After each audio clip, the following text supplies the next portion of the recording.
fucking go gambling. Let's go live. Live, right? That's the button. So hi, how y'all doing today? I'm not dead. So we're still doing the wildcard side bets quest. We still got a few groups to make contact with, including the Brotherhood of Steel, who've kindly invited us to their little bunker, and we're gonna blow the place up. Okay, seriously, is my YouTube streaming app busted? Not. No, OBS says I'm going. It's just not working on my phone, I guess. Alright, well, hopefully that resolves itself so that I can actually chat with you guys, because I would like that. I would like that very much.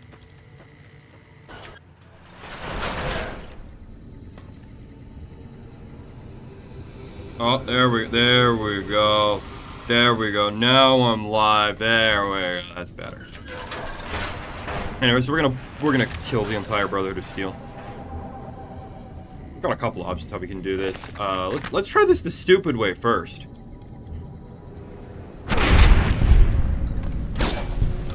Time to fight.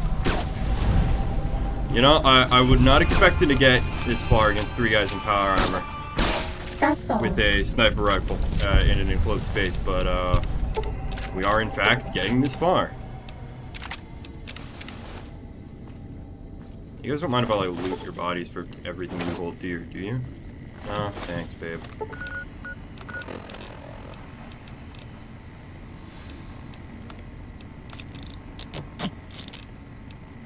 Blonde Babe 450. That's a great name for a flamethrower.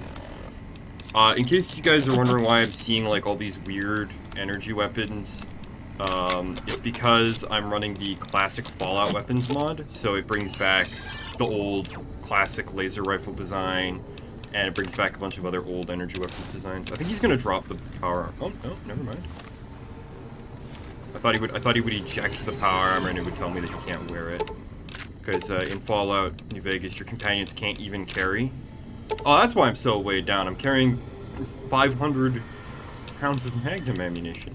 That explains a lot. Your companions can't even carry faction armor in their inventories, even if they can't equip it, like Rex and Eddie can't in New Vegas. But I think either the unofficial patch or the script extender or one of the other mods I'm running changes that.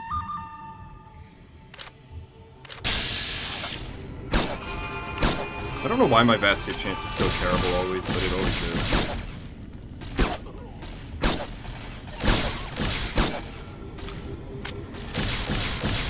Please, game, just give me the crit roll so that the guy takes 1 billion damage and dies instantly.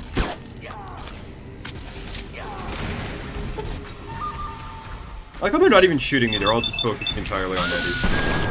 Great. I'm probably gonna come out of this with evil karma from killing all of these Brotherhood of Steel guys, I'm not gonna lie.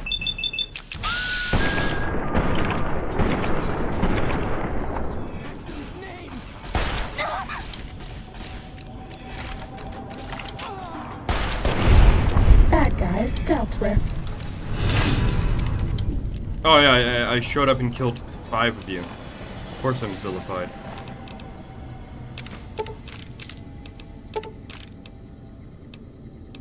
Where did you get missiles from? You didn't have a rocket launcher.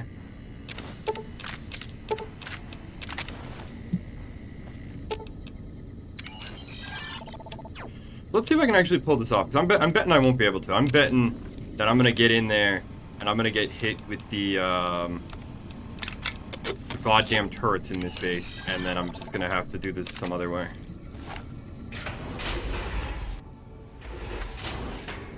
That's what I'm betting on. I'm betting on the turrets. Time to fight. That's usually what happens.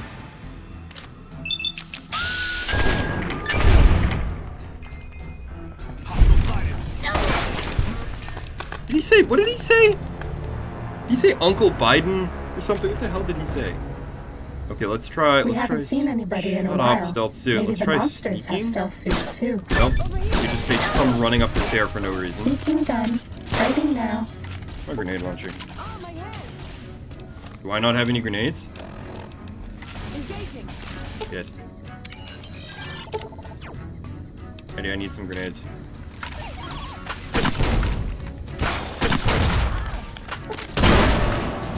take this. I don't want you to die.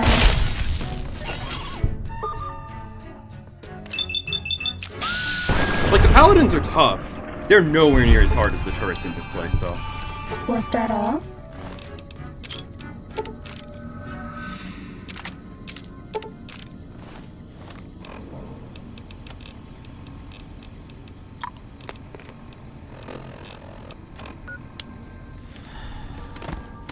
The turrets in here are just demonic.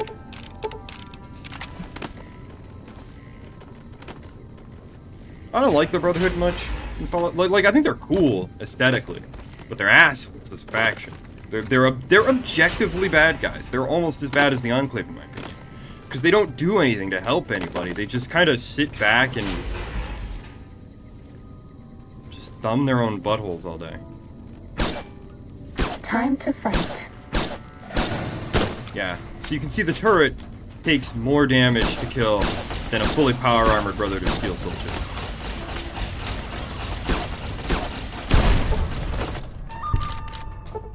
It's a little bit silly.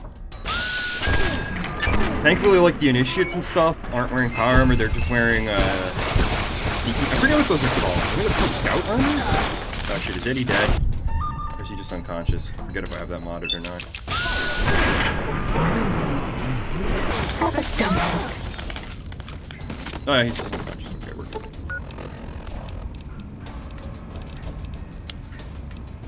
Take a hit of Hydra. Bucket, we eat some Mentant, bit of Psycho, some Pure Water. Do I have rushing water? Hell yeah. Okay. Not sure what's going on with my torso there. Hopefully that resolves itself. Yeah, there we go. Okay, that's fixed. Good. Yeah, just point rank Gauss rifle me, right? And then I'm still standing. What do you do in that situation when somebody just eats a Gauss rifle round like it's nothing?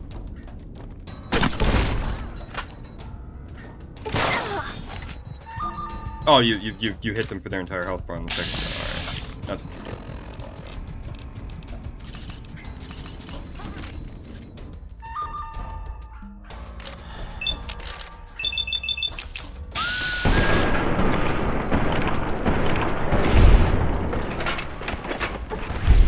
I really should have gotten another companion before I came down here, because there's going to be so much loot that I'm not going to be able to carry. What the fuck is going on with my torso? Come here, big boy. I'm gonna kill you. Come on. Am I dead? No.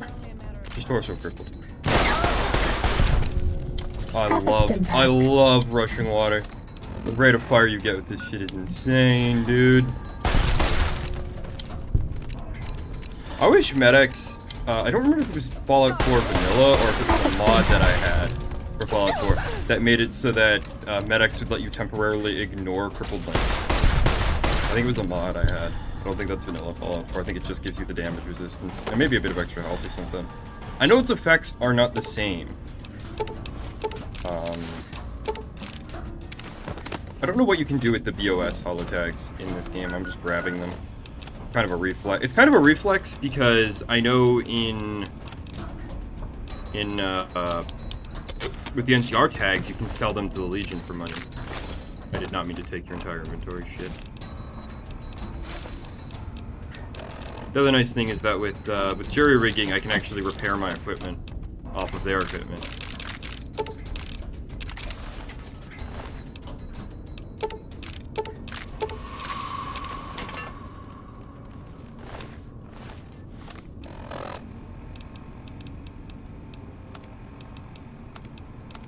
Okay, I can repair my sniper rifle with a Gauss rifle. I mean, alright, sure, why not? Hey, Eddie, you still dead? Or unconscious? Yeah, he's still unconscious. Oh shit, they're still dead. I'm not gonna lie, the turrets have always been my biggest enemy during this. What the hell oh my god, he has an M60.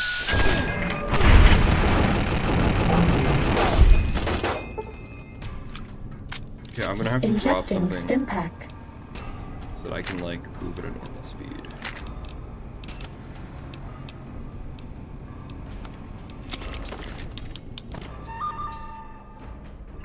Is he looting Eddie? You can't loot unconscious. I can't loot unconscious people. That's one of the reasons I've never done a non-lethal playthrough New Vegas, is if you knock people out, you can't loot them. For some stupid reason. Oh, where did you come from? The door ain't even open. You just teleported. And you brought a minigun. Alright, well, I'm a humorless prick, so... There.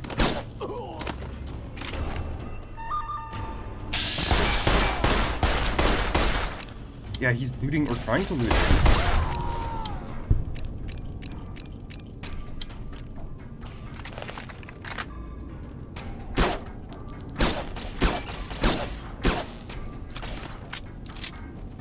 I just watched this turret eat like 5 times as much damage as the Brotherhood of Paladins do. Please take this. I don't want you to die. Okay, did you use minigun? I think it still works, that's cool.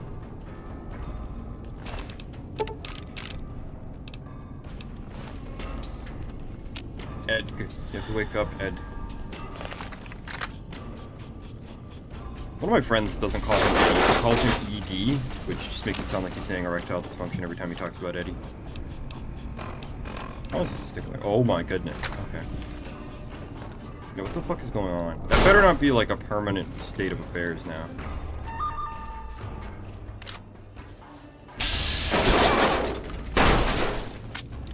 If I crouch, if I use a stealth way, can I go hidden?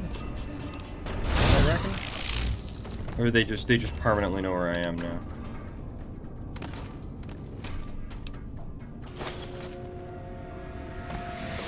Oh, I've gone from danger to caution, so I don't think their knowledge base is. Cessation of hostilities complete. How am I in caution? I'm invisible and I'm in a This different one looks room. pretty tough. Oh, the stealth suit won't shut the hell up.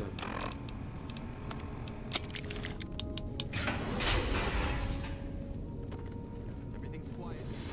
That's all.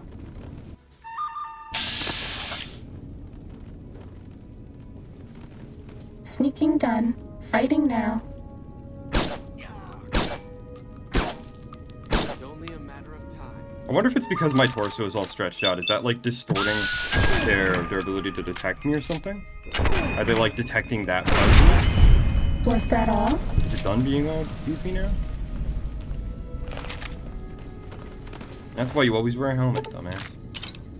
Hey, sweet, Eddie got back up. Let's go.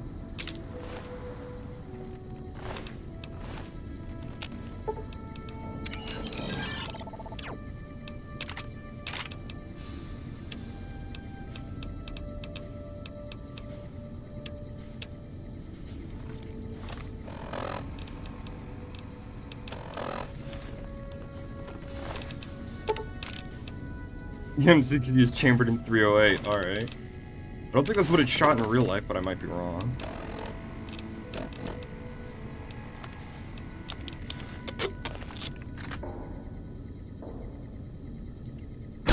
Time to fight. Yeah, even with a stealth crit, still takes way too much damage to kill these turrets. Oh, the generators don't explode. These are the solid prop kind, not the kind that explode when shot. Alright.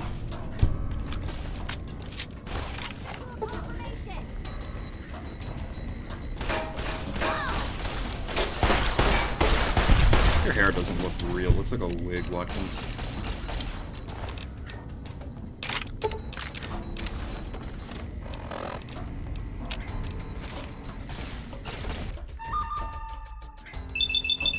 I'm gonna put the game in that so I can pour myself some coffee. Got a whole pot of coffee on my desk because I was letting it steep and I was like, oh, I'll just start the stream and just put it on my desk. Go down already. Fucking hell. Got me and Eddie just mag Are we dumping your being ass. watched? And you just ain't dying. Was that all? Oh great, the buff. The drugs are wearing off, Eddie.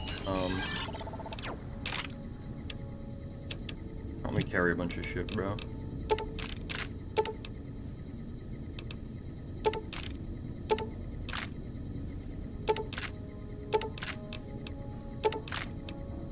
Why is it? Why do these weigh? I guess they weigh that much because they're so valuable. Or so powerful.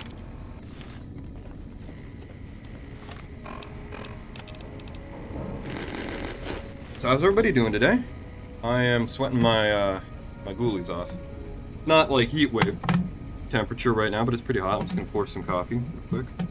Right next to the mic. Real streamer etiquette here.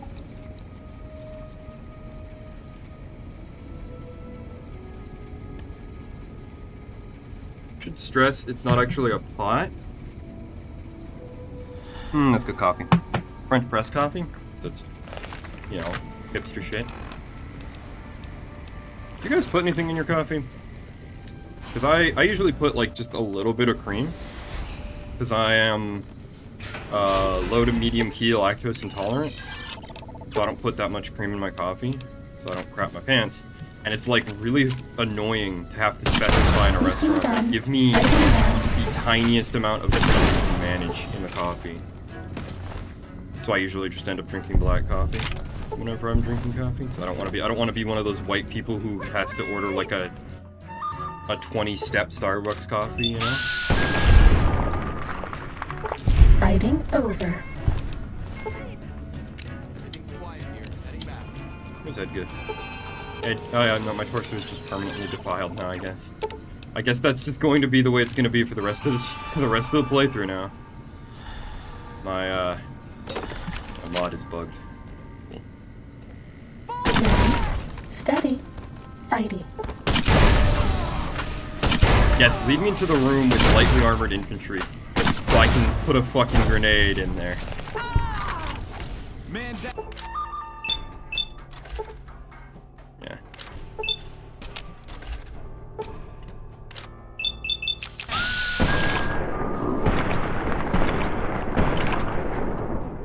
I love the Bat's camera sometimes.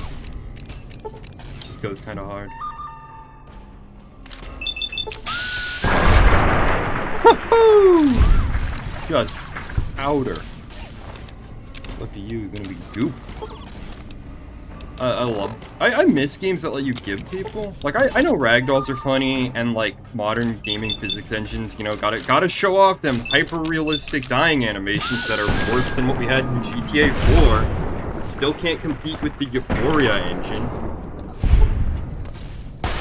That was kind of one of my complaints with Half-Life 2, is I felt the ragdolls were really unsatisfying.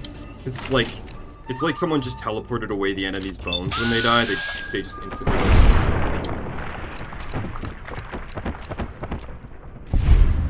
I felt like that was something that GTA 4 did really well. Bad guys. These guys would react.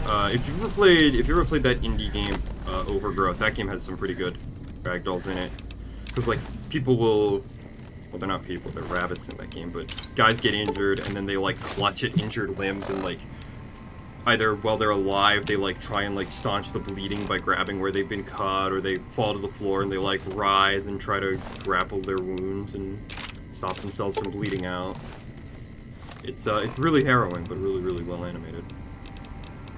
Like, yeah, I know they could probably... Oops, that was a very valuable gas gun that I just sacrificed to maintain my pistol. Oh well.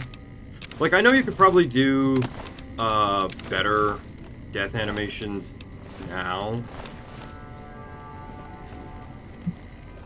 Especially with all the modern technology and stuff, but...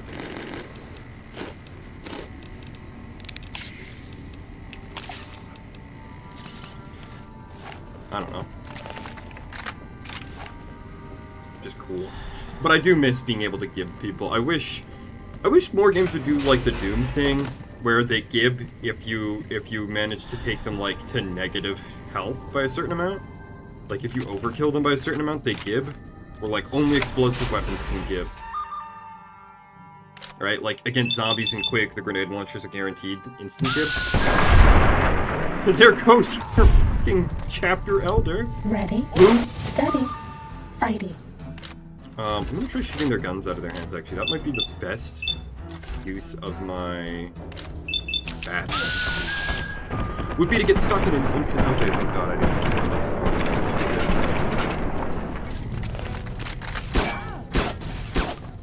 Yeah, because if you shoot their guns out of their hands, there's a chance the gun will break, and then they won't be able to pick it up. Like, either the gun will break, or their AI will break.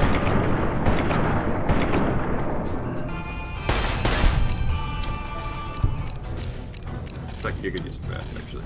I should do that more often.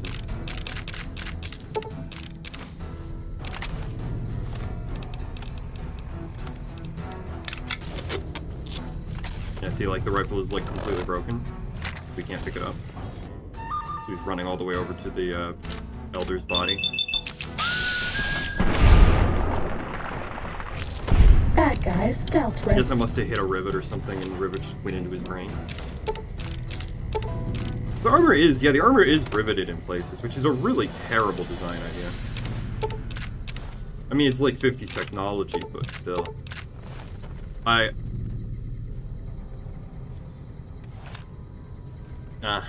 It's just getting weirder now.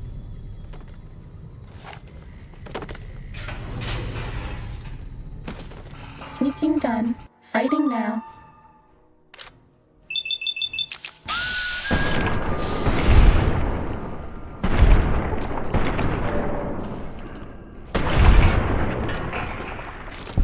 I'm gonna grab That's all.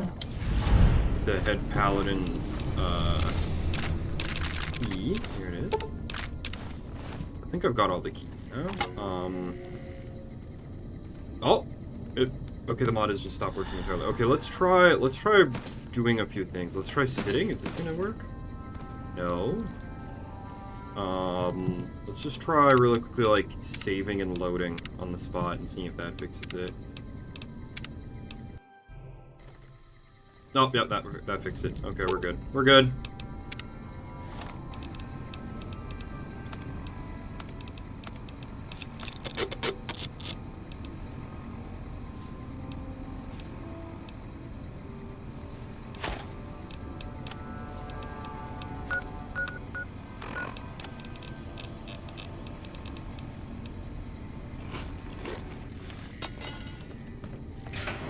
All good now.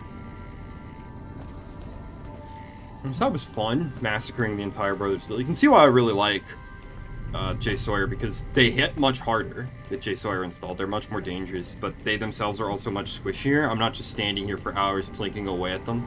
I mean, I am plinking away at them till I get crits, because this is a crit build, but it's still, like, actually possible to kill them. So we need the key cards to access this terminal here. And I'll just paraphrase. Basically, we can generate a passcode to trigger the bunker self-destruct sequence, but because the Brotherhood are idiots, their 3 highest ranking members have to agree to self-destruct the bunker, which means that if any one of them turns traitor or is killed by an invading enemy before the self-destruct can be initiated, the bunker now cannot be self-destructed. Are you sure you would like to initiate self-destruct? Yes.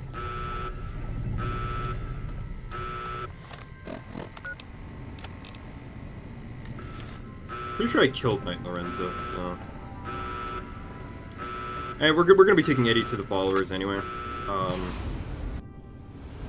Because I hate the Brotherhood. And not like in a I think they're poorly written way. In a I just genuinely hate their ideology way.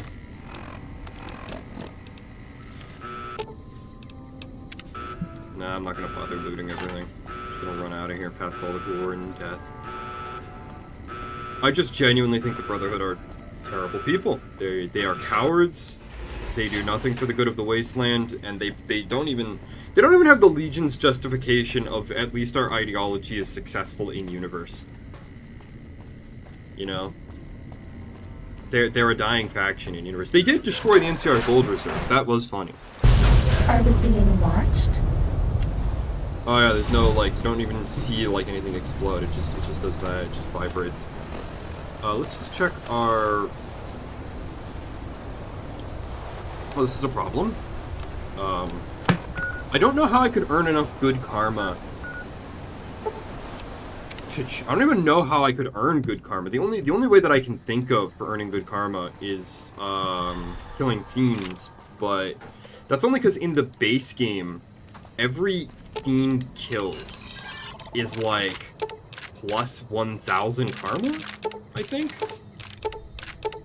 Like, it is very much a bug where the game gives you a shitload of points for killing evil characters, but not so much for killing, you don't lose as much karma for killing good characters. So in the vanilla game, it's like almost impossible to maintain evil karma, because all you have to do is kill 1 or 2 fiends, and you're suddenly very good with a massive abundance of positive karma points.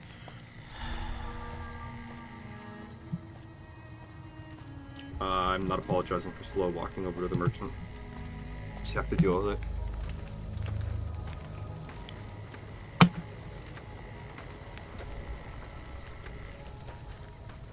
Welcome to the 188 Slopping Shop. Like our slogan says, it's better than nothing. Hey, you want to buy a fucking Gauss rifle for all of your money? Thanks. I love the merchants in these games. I mean, okay, a 1,000 cap Gauss rifle for 800 caps, that's still a pretty good deal. And the gunrunners pass through here, so you could probably pawn that off. I always headcanoned it in my head that the caps or gold that Bethesda merchants have is not like their entire stock, it's just how much they're willing to give you.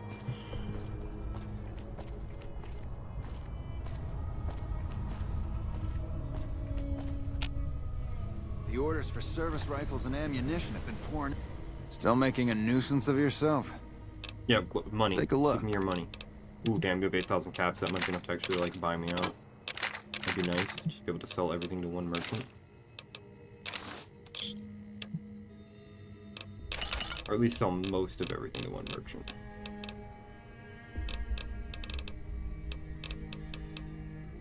The only reason I even took those mentats is because I think they boost your hit chance in VATS, but I'm not convinced of that. Not totally sure. Suppose I can try some ammo crafting, but I hate crafting bullets in this game because it takes so much work. Like, it's not just enough to tear down a bullet. You know, you have to tear down a bullet of a similar caliber. And at that point, why wouldn't I just use the bullet, you know? I can't be the only person who... Where'd that fucking bird go? I heard it land. I feel like if I was going to rework the crafting system for this game, I would have just made it like there is just pistol caliber ammo and rifle caliber ammo, and that's it. So a 5.56 can be used to make 50 BMG. Because if you want to get ammo for your gun, you already have to have casings. So you already have to buy whatever ammo caliber it is you want. I can't just craft 357 from the ether. I can't just make my own casings, right? I've still got guns and ammo. I'm only replenishing, like, part of my ammo supply. What kind of grenades does... Shit! I sold Thump Thump! Fuck! I'm not reloading a save, just sell it back to me. Still making a Yeah, nuisance? give me back my fucking grenade launcher, ass clown. Where is it? Where's Thump Thump? Don't tell me your inventory reset already. Okay, good. Pleasure I'll doing take business. the L. I'll lose however many caps I lost in that exchange. It's 40mm grenades. Yeah, you already have to buy 357 ammo or 10mm ammo or whatever it is you want to craft. So, like, what's the point in having small caliber pistol, large caliber pistol, small rifle, big rifle, shot shell? Like, no, just have one caliber primer and one type of powder. Like, just have black powder, because that's really all there is. It's not like there's different kinds of powder. Just give me gunpowder. Have the casing, and then have a generic primer and lead. You know, it's so annoying. And of course, there are no mods that streamline the crafting. There are only mods that make crafting harder, because why would we ever make a mod people want? Why would we ever make the game better?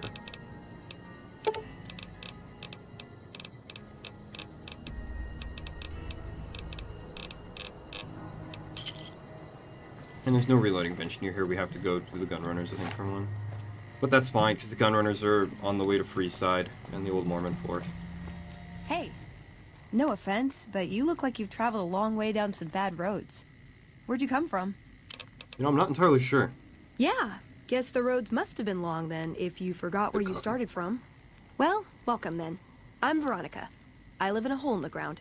That's really funny, because I just packed a hole in the ground with high explosives and blew it to Kingdom Come. Well, a bunker, if you want to get technical. I think it sounds more interesting my way. But I'm not there much anymore. I'm usually out here picking up food and supplies for my family. Whatever they need. You just left your family in a bunker? Yeah, I'm not worried. They can handle themselves. But somebody has to get the groceries, know what I mean? Kind of. And actually these days, I think they'd rather have me out here anyway. But that's a whole other story. So listen, can I ask you something on the level? Sure. I had a run-in with this group calling themselves the Brotherhood of Steel. Pretty strange bunch. Do you know anything about them?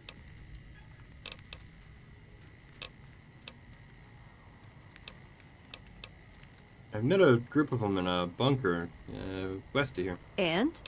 Killed them all. God, you're not lying, are you? You really did kill them. In that case, this is for them.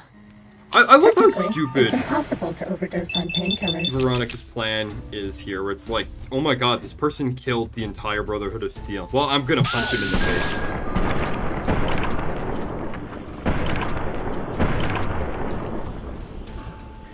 Oh my god, she just walked off 5 3 7 rounds of the brain pan.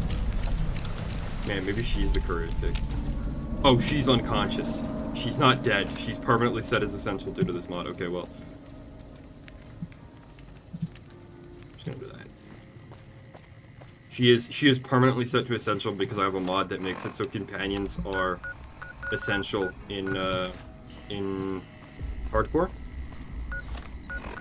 Which I guess probably counts as cheating, but I don't care. That is the one element of hardcore that I have any trouble with, because companions are brain dead. And will just die. They will make, like, they'll take a big injury and then make no effort to protect themselves. I don't have any water. Hello. Maybe I can buy some from Julie. Maybe Julie will sell me some purified One water. of my aides said you got into the Lucky 38.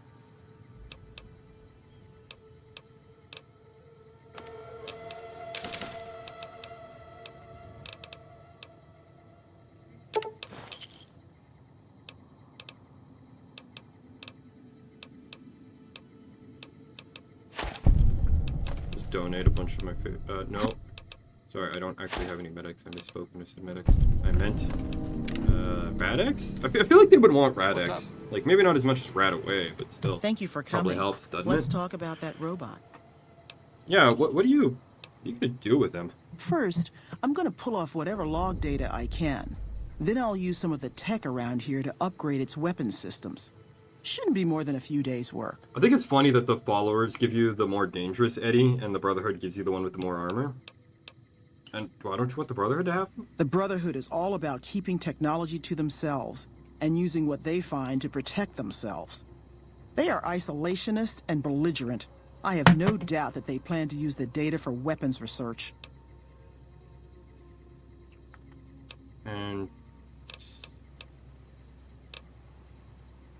you're gonna use it for what? I've heard through our channels that it has some research that may be related to Enclave and Poseidon energy technology. I'd like to get what I can from it and use that data for the good of humanity. All of humanity, unlike the Brotherhood. Yeah, sure. You can take them. I Thank want you. them back. I'll get it back to you as soon as I can with the upgraded weapon systems. I'm gonna want them back, you know that. We should go get another companion, I think.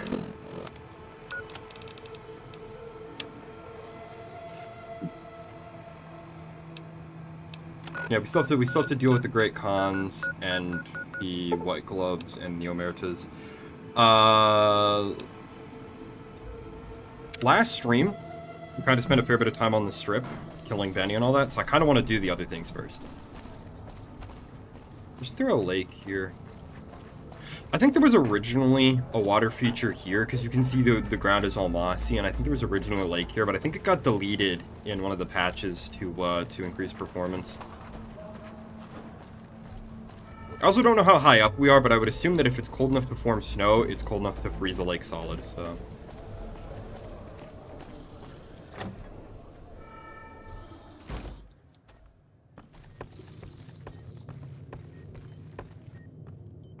I'm not entirely certain, but I think we can recruit Lily, which is why I fast traveled out here. But first, I want to try and buy some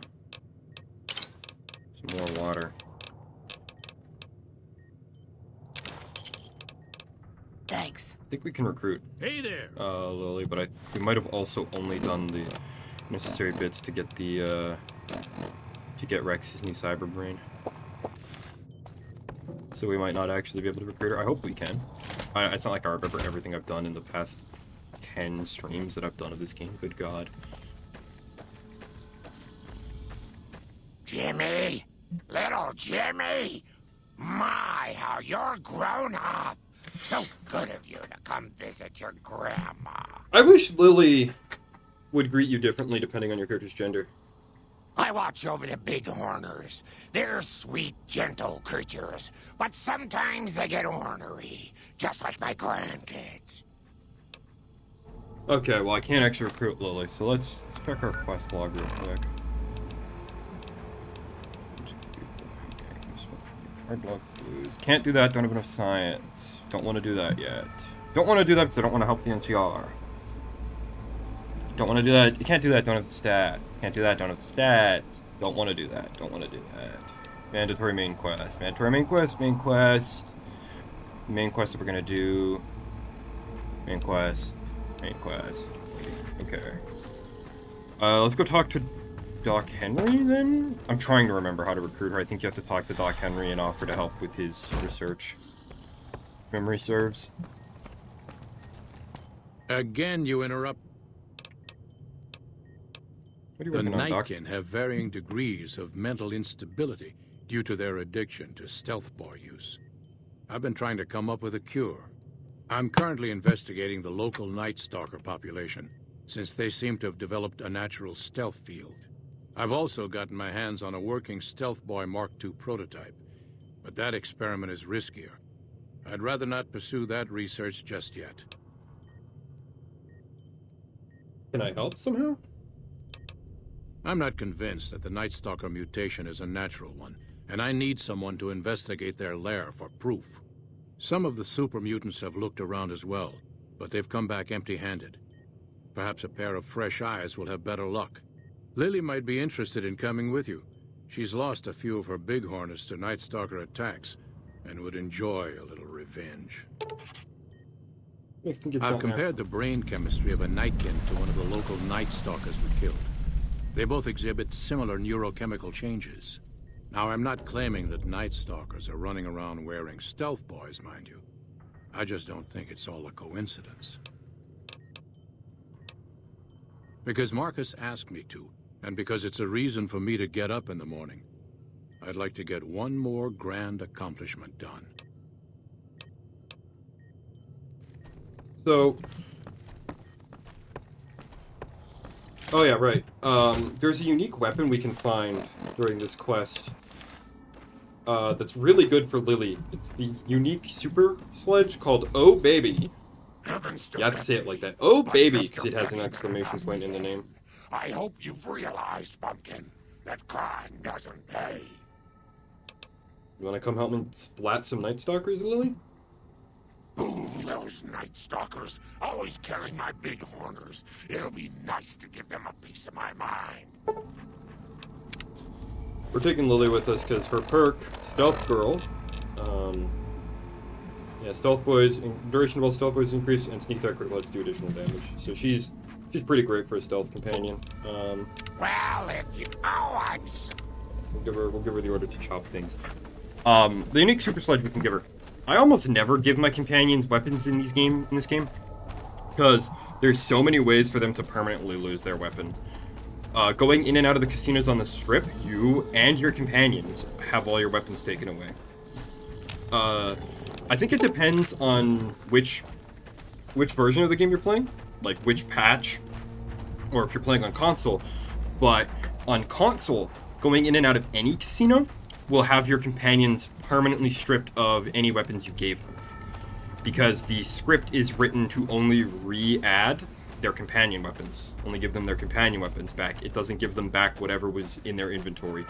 On PC, on vanilla PC, I believe only the Gamora has that bug, and the Ultralux and the Ultralux and the tops were fixed. I'm not sure about the Legion camp on console, because I almost never do Legion playthroughs.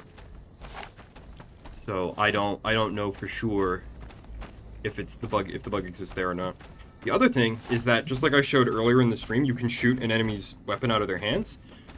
Companions love to have their weapons get shot out of their hand, and if their weapon breaks, they won't pick it back up, and it doesn't get re-added to their inventory. And if you go through a load screen or a fast travel away, it despawned and lost forever.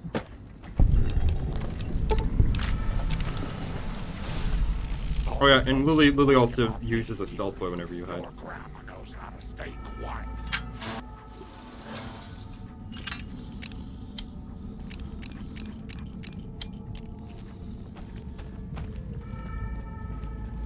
We're gonna go sneak around, gonna blow up some Night Stalkers. Of course, kind of boring. I don't really have a lot to say here. I guess I could talk about the latest YouTube drama that's going on with Mr. Beast. Because in addition to being exposed for covering for a pedophile, recently, I forget the channel's name. Some guy made a viral video. It's got like 5 or 6 million views, I think, where he's claiming that Mr. Beast like fakes his videos and rigs his contests, and he's gotten a ton of views on that. What I find interesting is the responses to that video that I've seen, because a lot of people either start dick riding Mr. Beast and start just defending him out of hat for no reason, or they haven't watched the video, they don't know the claims that are actually being made against him, and they just assume that it's some random asshole making shit up and being like, oh, well, of course Mr. Beast fakes stuff for the camera, he's a YouTuber. And it's like, yeah, but he's not just being accused of faking things for the camera.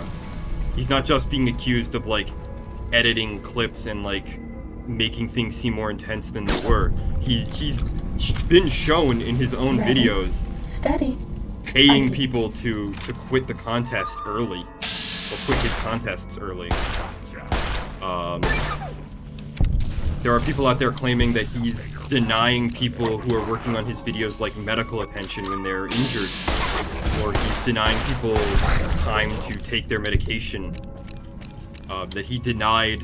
The one claim that I thought was really fucked up, that I don't believe, is he was denying a woman on her period a chance to change her period pad. And I feel like some of those more extreme claims would have evidence. Like, surely if people are walking around your set with broken bones and contusions and cuts and bruises, like, someone would pull out a camera and take a picture, right? If someone said, I've broken my wrist, Mr. Beast, I can't compete, look, my hand is hanging on by the tendon, I need a hospital trip, Mr. Beast, and he said no. I'm almost, like, why wouldn't you take out your camera and, like, point your phone and point your camera in his face and say, you want to say that again? You want to deny this injured person medical attention on camera? Because the lawyers are gonna eat that shit up. Like, oh my god. Any injury lawyer or anything like that is going to eat that up. We'll give Lily the baby. I think the patches that I'm running, either the unofficial patch or one of the other patches I'm running, might help her retain the sledge. We'll see. It feels like such an obvious thing to do because it's a high strength requirement two-handed melee weapon, and she can only use two-handed melee weapons, so... Anyway, like I would say though, like, some of those more extreme claims, we live in the age of smartphone cameras, right? Surely there would be photographic evidence of the more extreme claims. Mr. Beast's official response to the guy claiming that his videos are being rigged and manipulated was also really interesting. Allegedly, the guy only worked for a month and only has insider information on a couple of videos, which, when I watched his takedown, his essay, his whatever you want to call it, his whistleblower piece, it felt like he was only saying, yeah, I was only inside a couple of videos. Because a lot of it is just him being like, yeah, this video is fake because you can see in this time-lapse footage here that there's nobody on set. You can clearly tell there's nobody on the set, and then magically there's a small cut in the time-lapse footage, and suddenly there's a whole group of people on the set again. You know, clearly fake. Or you can see the timer here, you can see a physical stopwatch timer here, and the timer that's been edited in post, they don't line up. Or here's a clip of a person talking, and you can clearly see their lips aren't moving, their words have been piped in post. And this might not even be this person's original voice. This person is a known employee of Mr. Beast. This person is a known employee. This person's a known employee. That guy's a known friend. That's Mr. Beast's girlfriend, right? So clearly the contestant pool isn't as random as he wants people to believe. And you don't need to be an insider on his staff to notice these things. You can just watch his videos. I remember watching one that he did where it was like a week or something stranded on a raft, and they did a time lapse where allegedly he and his crew went to sleep on the raft, and you can clearly see into their tent as the wind is blowing the folds of their tent around that there is nobody in that tent. It's completely fake. They all got off the raft and went onto a yacht or something.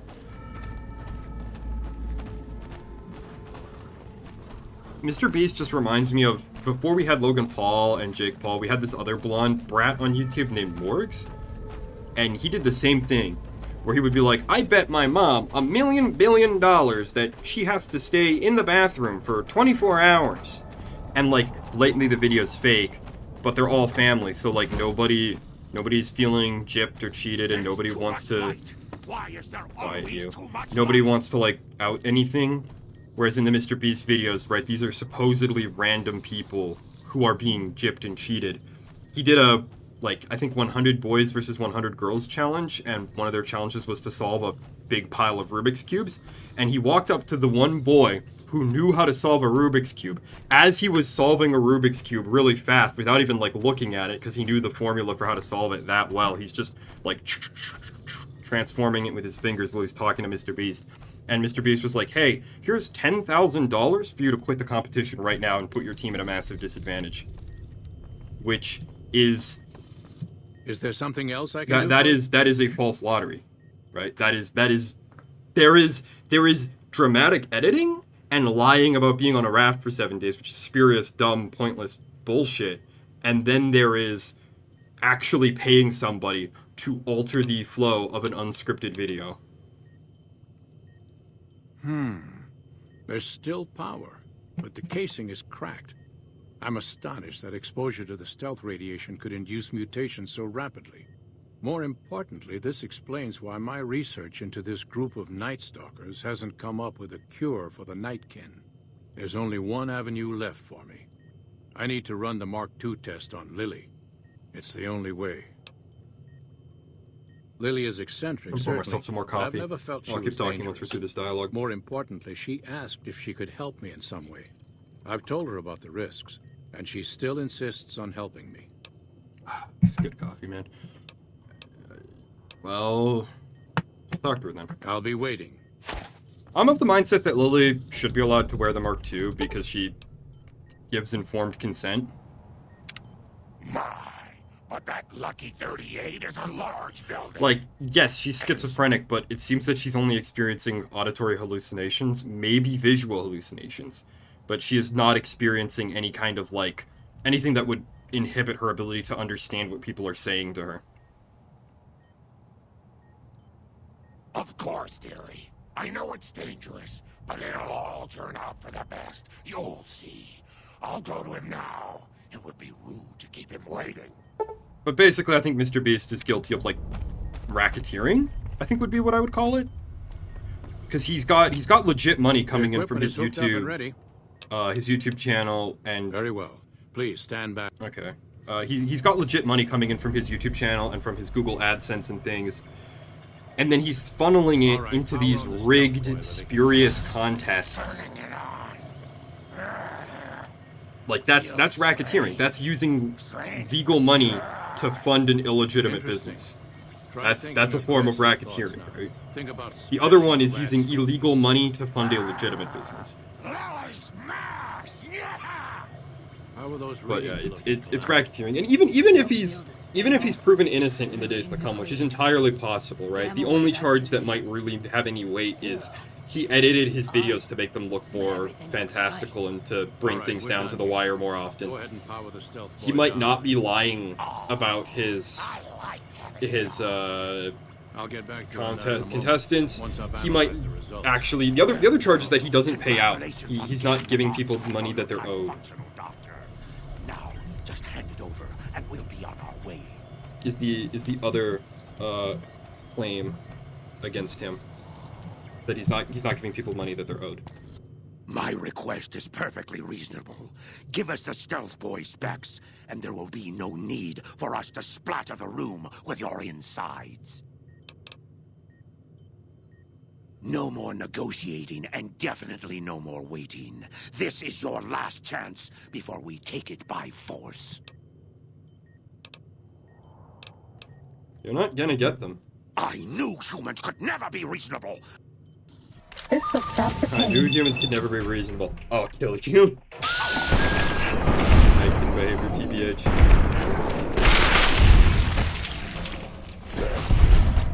Oh my god, Calamity just going at it with her bare hands? Good luck, girl. You're gonna die horribly. Ready, steady, I'm out of bullets. fighting. Fighting over. Damn. Got fucked up, though. Marcus isn't going to be happy about the deaths, but I guess they were unavoidable. At least I got a lot of useful data from the experiment. This brief test might not yield. No, I haven't heard anything about the games in Las Vegas. I'm not a Mr. Beast follower. I haven't heard much. Like I was saying earlier in the stream, there are claims that like contestants were being allowed to take each other out, like physically hit each other, tackle each other, punch and kick each other, and people were getting. You should have heard Leo, sweetie. He laughed and laughed when that old man in the people getting assaulted, people getting beaten up or seriously injured. There are claims of that, but I've not seen any proof. I've only seen a handful of people claiming that, and one of the things that makes me disinclined to trust it is, first of all, eyewitness accounts are, from a legal perspective, considered the lowest form of evidence, right? If you tell the cops you saw a crime happen, and then that goes to court, your eyewitness testimony This one is pretty tough. basically worthless compared to, like, security camera footage or forensic evidence, because all kinds of things can happen. You can misremember, you can lie. You might say, oh, I saw somebody with a broken arm, but you're not a doctor. Do you know what a broken arm looks like? How do you know that that person really broke something and didn't just have a painful fall? So I'm really not inclined to believe some of the stories that are coming out about contestant behavior and about injuries and stuff. Also because a lot of the drama surrounding the recording conditions of his videos reminds me of it was years ago, but the Channel Awesome drama? Because the thing about the Channel Awesome drama was that the people who were complaining about injuries and stuff had signed waivers. And it was revealed in the course of the drama that, like, a lot of the injuries they were talking Was that about all? were not as severe as they claimed, right? And there are certain, like, insurance protections and things for film shoots, right? People get injured on movie sets all the time, so I'm really sketchy about those claims. Also, the fact that a lot of the people who claim to have witnessed those things are people who lost his competitions, so they have a reason to be spiteful. They have a reason to be petty and spiteful, so I'm really disinclined to believe them. The former employee, I guess I should also say, the guy who's claiming Mr. Beast isn't paying people or is paying contestants to take certain actions and is weighting the competitions by bringing in people that Mr. Beast knows personally, is a former employee, so obviously that same motivation applies to him, obviously. But I'm still more inclined to believe him because of the fact that Mr. Beast has made an official statement on the matter and has accused the guy of, quote, erratic behavior, unquote, which, as someone who's worked for a lot of sketchy businesses, who's worked in businesses in the ghetto, that is lawyer speak for, I wanted a convenient excuse to fire this person. Because erratic behavior could be anything. That could be, this person is mentally ill, they might have IED or schizophrenia or bipolar disorder. And legally, they might be protected. They might be protected from being fired because, you know, they're on medication for their mental illness, and you can't fire somebody for a disability that they had when they signed up to do your job. Right? It could also just be erratic behavior. He got angry when he found out that we weren't paying people the money we owed them. You know? Could be anything. But no, I haven't heard anything about Las Vegas. If you have something, please, by all means, go ahead. I'm all ears. I'll shoot the shit about spurious YouTuber trauma all day long.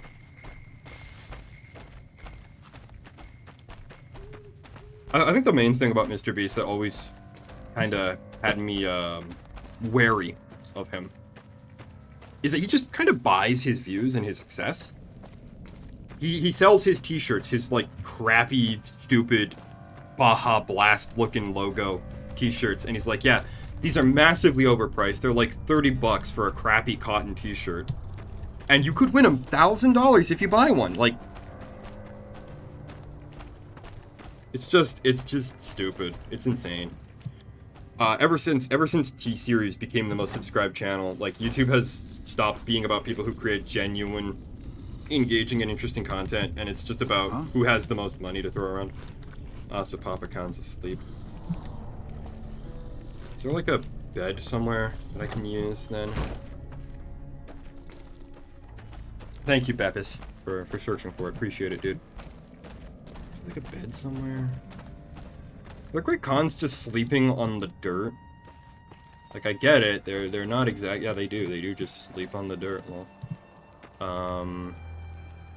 I kick Regis out of his bed and then use his bed. That'd be nice.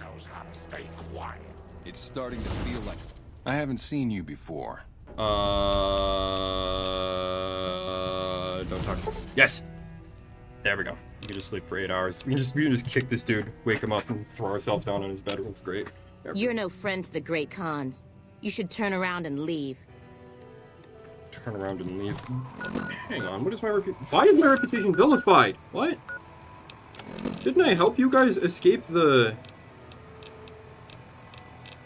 Didn't I help you guys escape the NCR? Or did I just shoot them all? No, I probably just shot them all. Shit. Oh well. I guess we won't be doing any of their quests because you can't actually start any of the Great Khans quests if your rep is this low. And there's no way to raise it back up once you've betrayed them at Boulder City. So that leaves us with the casino quests, I guess. We can go do the Gamora and the Ultralux. I do currently have very evil karma, so maybe we'll be able to get the Ultralux quest started. It's hot as hell in here now. The sun's coming around to the front. Oh my god. Lily, please get out of my face. I love you, but you're like right up in my mug. I'm gonna turn on my fan. Give me 1 second here. Hopefully it won't start wrecking the stream. No one but Emeritus are allowed to carry guns into Gamora. Check your weapons with me.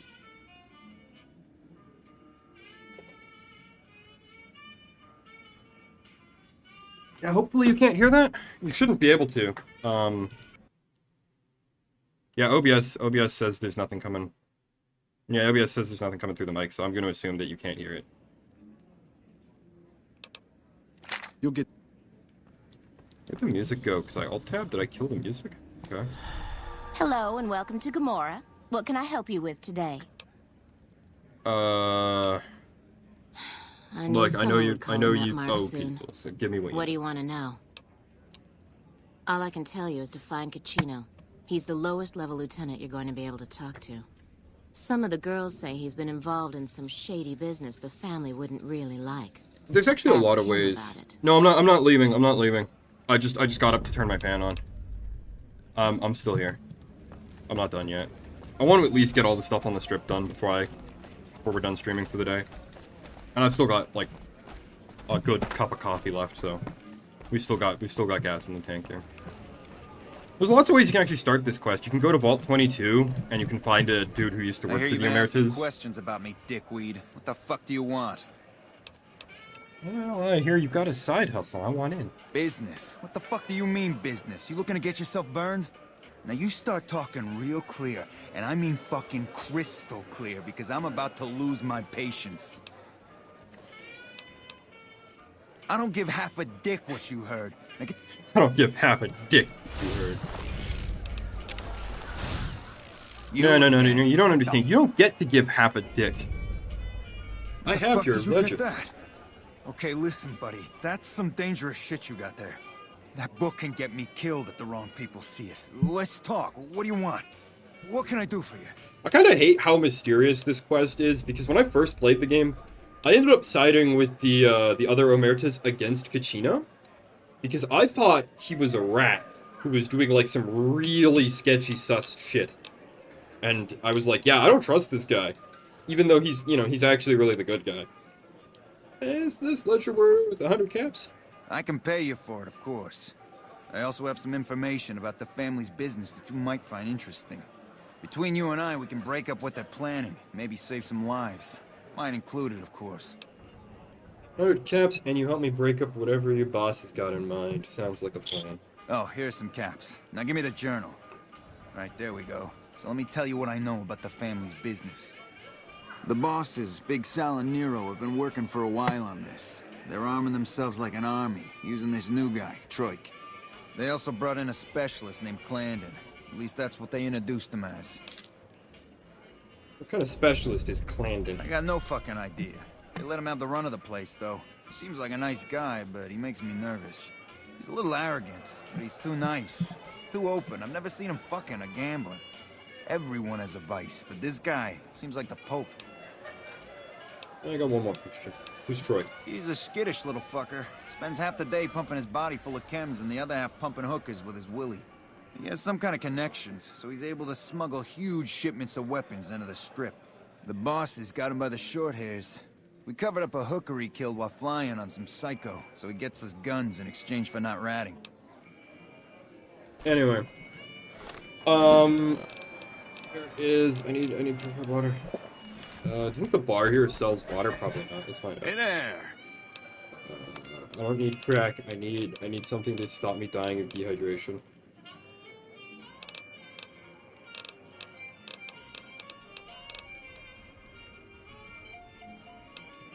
Yeah, my whole take on the Mr. Beast drama is just... kind of had my suspicions up from the start, and... I'll be surprised if this is the end of him, because the guy's lawyered up to the ass. There's a reason why I'm hiding my opinions within a live stream, several, like, quite a ways in, instead of just making a video talking about it.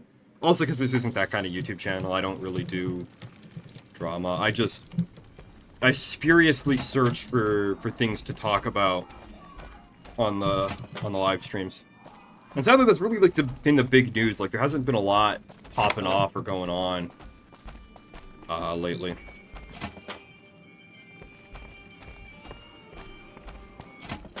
Oh, that's the wrong door. It's been kind of a quiet little few days. The only other thing I really have to talk about is, like, I made a bunch of shorts recently, and I don't know what the hell is with YouTube. I don't know why I can edit a video down into a short on my phone, but I can't do that on my desktop for some reason. Who are you? I didn't do anything. Leave me alone. I think they want shorts to exclusively be content you capture on your phone to compete with TikTok. And that's it. They don't actually want you making shorts out of better videos. So, like, nothing crazy, you know? Oh, man. I don't even like to think about it. Yeah, nothing world-shattering, exactly. Blood. It was just in the hotel like any other night. I took some chems with the girl I was with, but I never black out. I did this time, though. Next thing I knew, I woke up, she was lying next to me, stabbed dead. There was a knife next to the bed, and I was covered in her blood. I keep a little switchblade tucked away with me. You never know when you might find some trouble. So was it the same knife, though?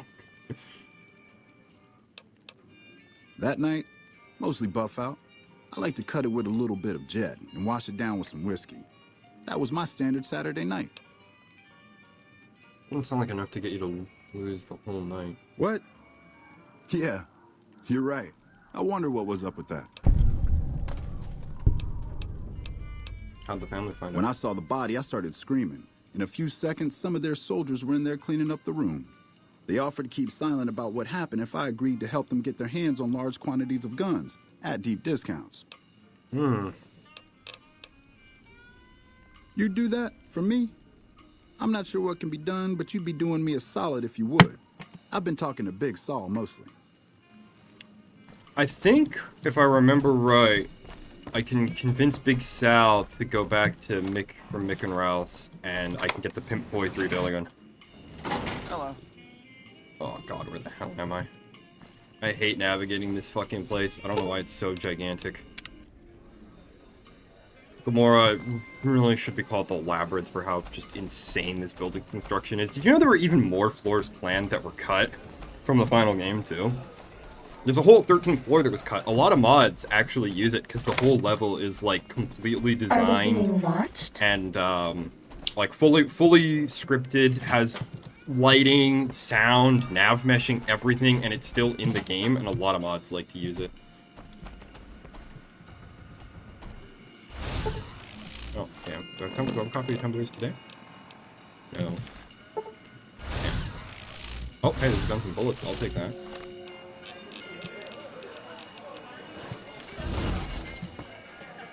I'll take those.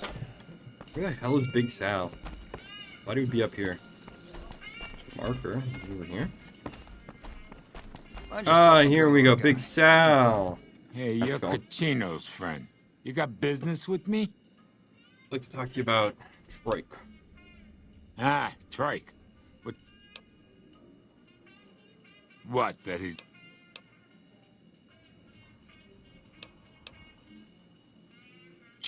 Yeah, that sounds all right to me. I bet we can find... I don't think that's quite right.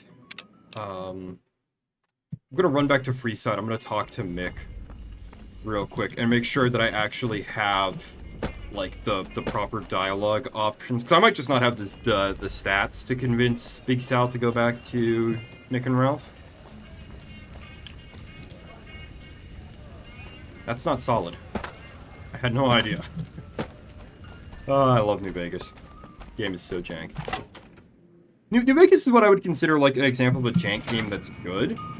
It's like, okay, sure, the game does crash. The game does have issues. But compared to like Stalker, for an example, where like most of the content in the game does not fucking work. People say Mr. House. You know, like...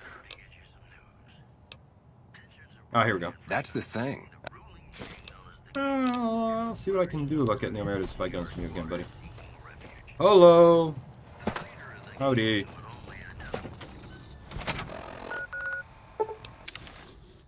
Like, I think it's also because New Vegas is built off of Fallout 3, so a lot of what's here was already tentatively functional. I know you're good for... Yeah. I know a lot of people love Stalker. I know a lot of people love those games. I'm not the biggest fan. The only one I ever beat was Call of Pripyat. I tried beating the original Shadow of Chernobyl, and I just got bored. It's just a kind of a slog. It's got some cool bits, but I question how much of the game is like intentionally the way it is, and how much of it is just unfinished. Like a lot of Stalker mods, for an example, you can get body parts from mutants and sell them for money, which is not something you can do in the vanilla games. And I question if that was cut because they realized that it breaks the in-game economy, or if it was cut because they just didn't have the development time to finish it. You know? Or in SOC, you can't repair weapons. You have to constantly get a new gun. Was that done intentionally so that you would use, like, every gun in the game and constantly be trading out your gun? Or did they just run out of time before they could put in some kind of repair system? Because the other Stalker games, Clear Sky and Call of Pripyat, both have weapon repair systems, right? Sorry, but I don't know you from...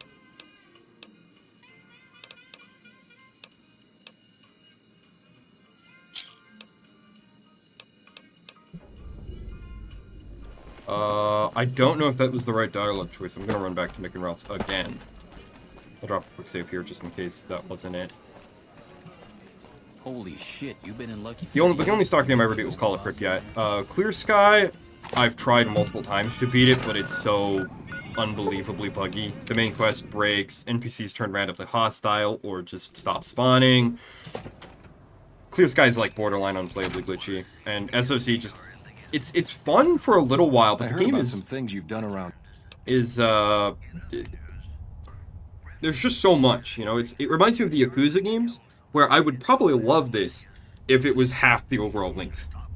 Outstanding. You have no idea how much this means to me, but I think this little beauty will give you an idea. Fun fact: the Pimp Boy 3 billion in vanilla is broken on female characters, but I have a mod that fixes that. This is probably only like the second time I've ever went and got the Pimp Boy 3 billion.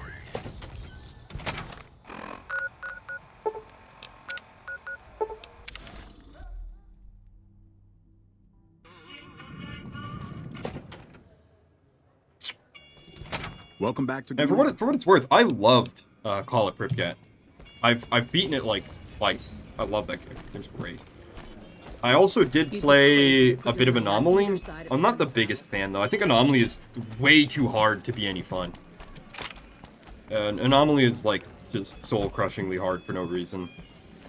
I have been playing a mod for Anomaly called Old World, which it takes out. Because one of the things I don't like about Anomaly is, like, there's a million, billion, trillion guns in Anomaly, and most of them are just, like, slight statistical variants of the AK, and they're just boring, you know? It's just, oh boy, another AK. Old World makes it so that only guns that appeared in the original 3 games actually appear. It changes the graphics so it looks more like the original games and less like a 4K remaster, and it changes the overall balance as well to be a bit more playable and a bit more fun. Later, Beppis, thanks for joining the stream, dude. Subscribe, like and subscribe. You can do whatever you want, dude. Holy shit. Really? Okay, I'll help you. But I'm getting the hell out of here first chance I get. Okay, so what can you tell me about the guns the Omerta's bought? They're keeping them in a little utility section down off the basement. I don't know what they're arming themselves for, but I know it isn't for the good of mankind. I'm kind of tempted to stream my Anomaly mod, but the problem is that it breaks some of Anomaly. Like, certain quests in Anomaly are designed with the expectation that you can disguise yourself as a member of a different faction, which you can't do anymore. Old World turns that function off. As a little pet project, I've been making some thermite. Thermite burns as hot as the devil's asshole and can melt through just about anything. I've been keeping it so if the family betrays me, I can hopefully do some damage before I end up dead or in jail.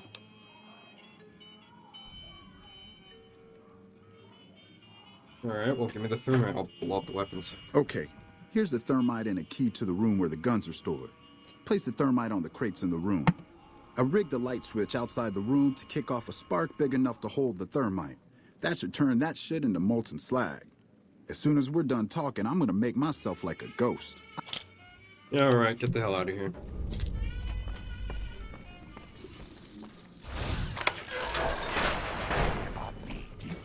Your grandma knows how to stay quiet. I'm kind of worried about Stalker 2. Yeah, I'll talk about that a little bit. On one hand, obviously there's the ongoing war. That is definitely going to have a not nice impact on the development of the game. That is obviously going to be an issue for the developers, but like the delays for one are really sketchy because, you know, I know there's the Shigeru Miyamoto quote of like, oh, a rushed game is forever bad, but a delayed game is eventually good. I witnessed Duke Nukem Forever and Cyberpunk 2077, you know? I don't believe that delaying a game is ever a good sign. For comparison, like Fallout New Vegas was made in 18 months with literally no delays or changing of schedule whatsoever, and it is considered one of the best games of all time. So I'm really sketchy about that claim. The other thing is like some of the design stuff that like they're doing with Stalker 2, like we're randomly generating. My fucking eyes! Ah, it was bright. We're randomly generating like infinite stalkers, so the game has infinite replayability. Like, why? You know, why? We are custom rendering every individual tooth in the mouth of every stalker so that they can have like gold teeth and fillings and like rotted teeth and shit. Remember when City Skylines did that and it had like absolutely atrocious performance because they were rendering the individual teeth of the pedestrians?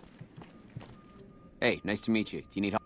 Also, like, because of Anomaly and Gamma and all these really popular mods, I feel the fandom's view of what a Stalker game is has drastically changed over the years, and I feel like people are going to want a lot of features and things that kind of ruin the experience, in a way. Kachino. Yeah, I've heard the name. Not sure why he'd send you to me. Is he helping out with room service or something? Very fucking funny. I'm a close friend of some of the family around here. I do some independent contracting around the casino, and they set me up with this great room. A little bit of this and a little bit of that. Yes, you can tell me anything that you planned on, you asshole. Sorry. Like I was saying, now I've completely forgotten what I was saying. Oh yeah, right. I've played a lot of like games that I think have. Let's be nice. Let's call them spurious mechanics. Things that people are really skittish about. Like for an example, Dead Rising. I've been replaying the entire Dead Rising series except for Dead Rising 4 because I don't own that one. But I've been playing Dead Rising 1 by myself. I've been replaying Dead Rising 2 with one friend, and Dead Rising 2 off the record with another friend. And I have plans to play Dead Rising 3 and maybe stream it. Maybe. I'm playing Dead Rising 3 with the same friend that, I'm playing Dead Rising 2 and Dead Rising 3 with the same friend I'm playing Lego Batman with Bryce. And the timer mechanic in those games is really central. Good to see you again. Shut up, I'm trying to talk. The timer mechanic is really central to how those games are played. And the experience of playing a Dead Rising game is they're one and the same. They're core parts of each other. And I know a lot of people who are like, I would try Dead Rising, but I'm scared of the timer mechanic. I wish they would get rid of the timer mechanic altogether. And then they did that, and we got Dead Rising 3 and 4, where the timer is so loose that the game has lost all atmosphere, all vibe, right?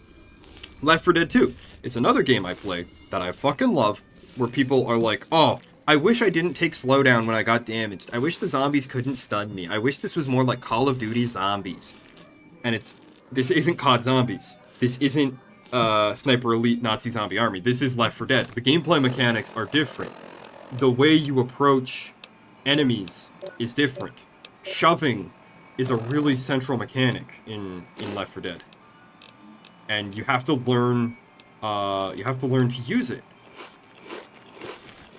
You have to learn to use shoving. You have to learn how to play the game the way the developers intended for you to play. You have to actually engage with the mechanics that set this game apart from other co-op zombie survival horror games, right?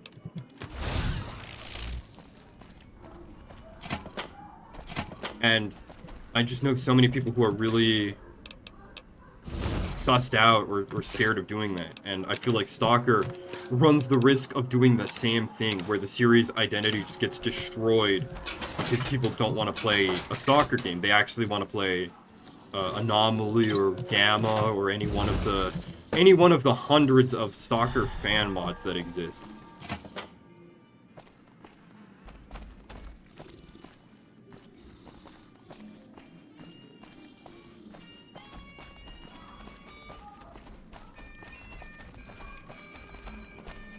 And that's my big fear with Stalker with Stalker 2, is that it's going to pivot away from what made the games unique and memorable.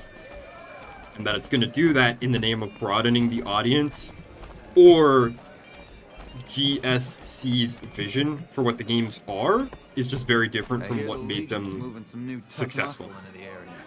NCR better keep their heads. Hey, what can I do for you? What can I do for you? Whoa, you managed to pull that off? Solid work. That ought to gum up the boss's plans. Oh, is that right? Well, I guess if he's gone, he's gone. I don't need to know anything more than that. Now we cut off the head of the serpent. Big Saul and Nero have to die. They're a little bit upset about what's been done. There isn't gonna be another chance. Hurry and get... Hello. I'm also just, as a person, I'm really sussed out about buying games in early access or getting hyped for games and pre-ordering them. I've always been that way. Ever since witnessing the release of Duke Nukem Forever as a young preteen. I still remember that very fondly, because one of my friends was really excited for Duke Nukem Forever to come out, and he was like, oh, they've been working on this game for like 15 million years, and it's going to be like one of the best games ever made, and I just remember instinctively saying, it's going to suck. And then, damn was I right. I feel bad. But I also feel like ever since then, I've never been wrong about a game sucking ass. Like, I called EDF6 before it came out, and said that EDF6 was gonna suck, and people review bombed the shit out of it. Hey, here's that gun I promised you. Yeah, now I'm overloaded, thanks, jerkbag.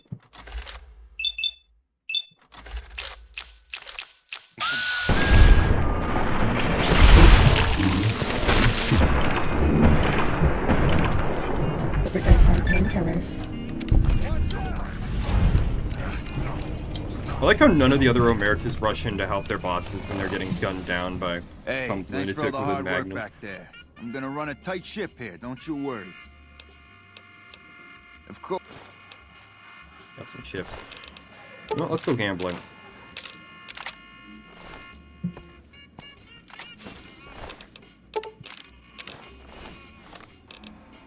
We'll go play some games in the casino before we leave. What the hell?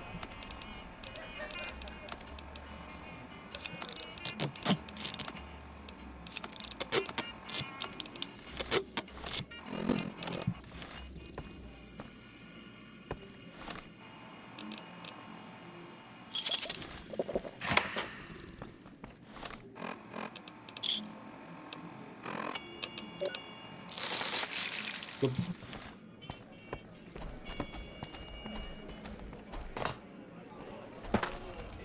I guess in other gaming news, I do have another kind of story. Apparently, the Zoomers found Valhalla, VA-11 Hall-A, the really good visual novel, and apparently the Zoomers think it's like the most.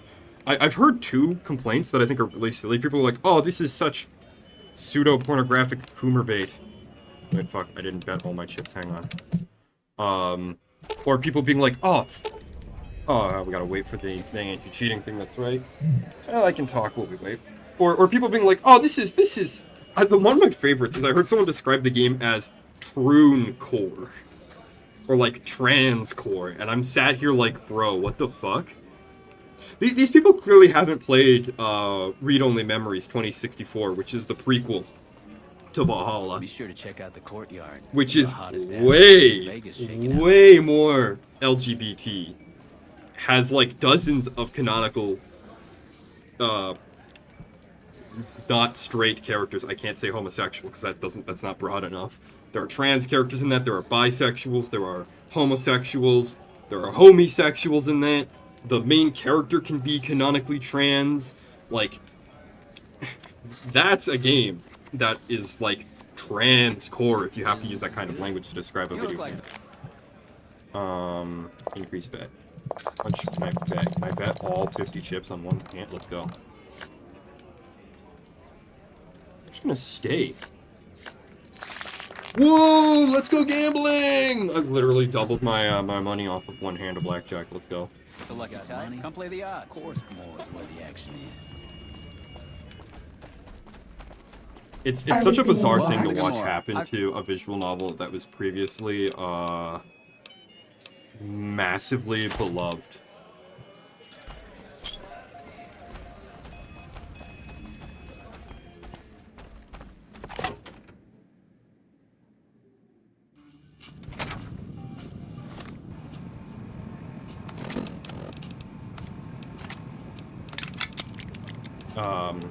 I'm genuinely, I want to know, because the same kind of thing happened with, oh yeah, Lily didn't get her baby back.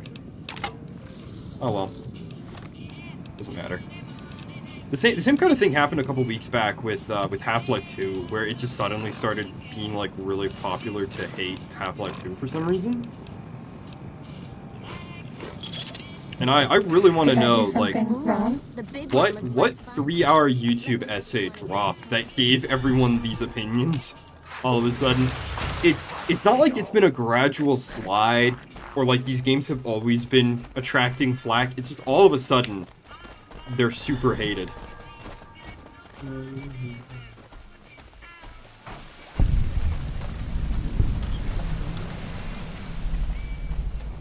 I really want to know what 3-hour YouTube essay, and I've seen at least on Valhalla. I know there are Beg your YouTube. pardon, but Yeah, sure. Here you go. I know there are YouTube essays on Valhalla, where people are hating on the game. You know, I know that's a thing. I've not seen any with Half-Life. So, I don't think I'm going to have the stats to convince the White Gloves to let me in on everything, but we do have some alternate options for how to figure out what's How going on may I here. be of service, ma'am? Yes, I'm glad you asked. I've heard about you, you know. You strike me as just the sort of person who can help me. I'm in a bind. I've been... You know what? No, I'm not actually. I'm not actually gonna do the cannibal mission. We're gonna side with the Gunderson rule. We're gonna rescue a boy for his father. Beg your pardon, stranger, but I'm looking for someone. You ain't seen a young man with dark brown hair and a white hat on lately, have you? No, I haven't. Ain't nobody got one darn piece of news about my boy. Not one lousy speck of information. Ain't got one Brahmin unaccounted for across a dozen ranches. But I'm here for an hour and my own son just up and disappears on me. My boy, Ted, he was right here. I didn't leave him but a minute. I told him to stay put while I talked some things over with the White Glove folks. He was never one to stay tied down to a spot, though. Gets that from his mother. Got most of my staff out looking for him now. I'd be out myself, but I keep hoping he'll show up back here. Of course, if he does that, I'll whoop him till his skinny hide turns to leather for putting me through this. But that don't mean I wouldn't be grateful. Fucking love Heck Gunderson's delivery. Kind of hits an emotional chord with me because he kind of reminds me of my dad. Although I don't think my dad was ever quite as extreme as Heck Gunderson is. I can help you find him. I'd be more than happy to have you. Heck, I'll hire anybody with a pair of legs and at least one good eye at this point. There'd be a lot of money in it for you if you can get him back to me safe. And if he ain't, you can bet I'll pay for the names of the sons of bitches responsible. That's what they call themselves. Some of them got... Anyway, like I was saying though, it's the reason that people call it like a trans-core game and shit. It's just another chapter in the endless bullshit cycle of the culture war. So we only have the slightest How may clue I that be of Ted service? so let's ask. Maybe we can get more information. Yes, the wrong person. We scouted the right one for weeks. The heir to a mercantile empire. Sort of a black sheep. He cut ties with his family and left their estate to wander. He was ideal, corn-fed and well-to-do, but no one to miss him if he were to disappear. Unfortunately, the trap my subordinates set for him failed, and as he escaped, he saw their faces. Now he's wary. I asked for a last-minute replacement, and they stole the son of the most dangerous Brahmin baron in New Vegas while he stayed at this very hotel. Needless to say, this could be a disaster if things aren't put back the way they should be. And I still need somebody reputable to serve for dinner. Strictly speaking, we're no longer allowed to eat people. I need a replacement, and I need the boy taken care of. With so little time, we'll have to go after our original choice. If you could send him here or knock him out with this and drag him... Ted Gunderson is his name. But if he won't listen, we can't very well let him go.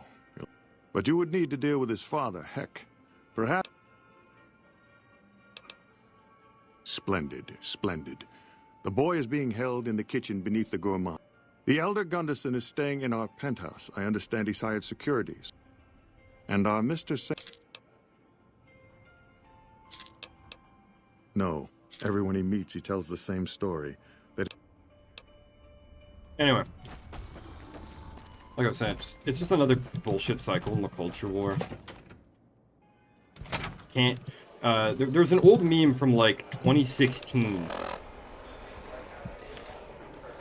Welcome to the ultra... That still... it still finds a lot of traction. I think it's a 4chan meme. And it just goes something like, 2016, enjoying anything. This is bullshit. Real Aryan men pick up sticks.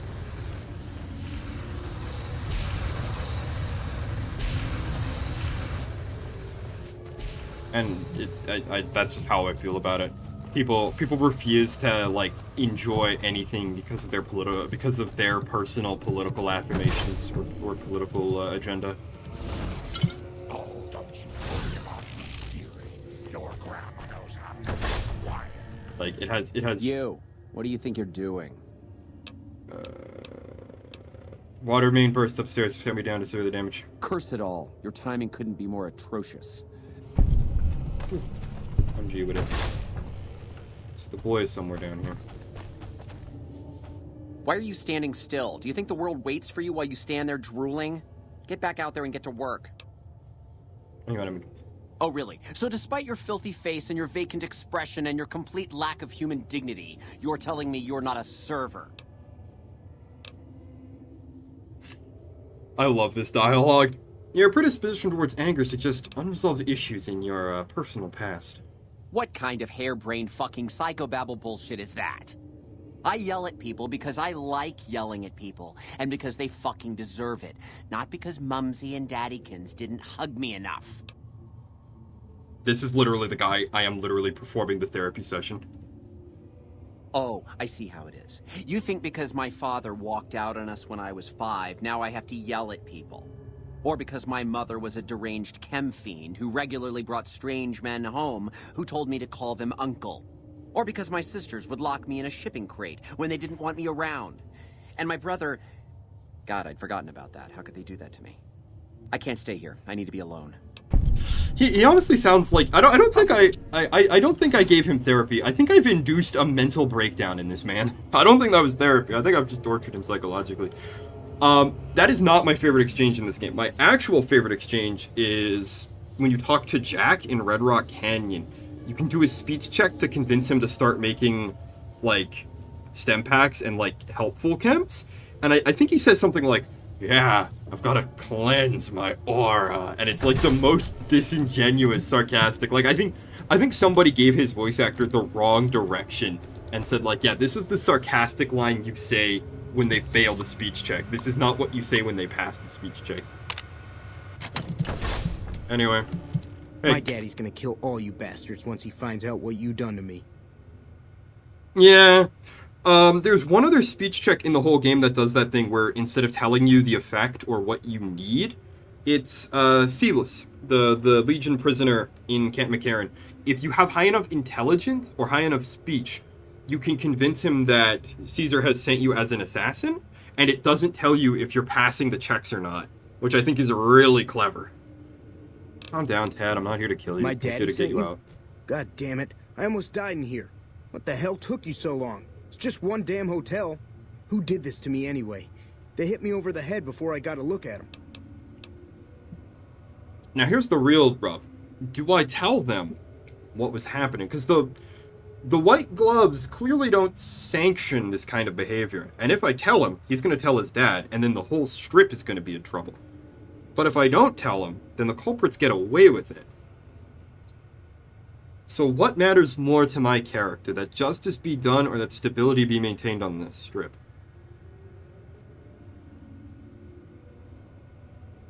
Because the thing is, what's-his-face, Mortimer is probably just going to try again with somebody else. He's already attempting to get his hands on Ted Gunderson's son, on Heck Gunderson's son, Ted. He's already trying, and he's also already trying to get the original guy, Mr. St. Clair, back. So he's clearly not above continuing this operation, so I think I'm going to tell him. What in the Sam hell? Eat me? What kind of sick bastards would eat a person? I'll tell you what. As soon as I'm out of here, and my daddy knows the story, you can bet there ain't gonna be no white hat society no more. Frankly, they're eating people. Not my problem. I never liked them white shoes in the first place. Let's... Yeah, the back and forth between him and the lieutenant is pretty funny. There's also, like, different dialogue. Like, if you're beating his ass, if you're beating him up, she, like, talks to him about how he's injured and how he's barely breathing. Or if you are... Oops. Goodbye. Just delete him. Or if you're using speech checks and stuff on him, she like, messes with his head. Trying to escape. Well, I'm just gonna have to kill a lot of people to get out of here, that's fine by me. She changes her tone completely, it's really great. There's only been a few RPGs that I've played with that level of variety in them.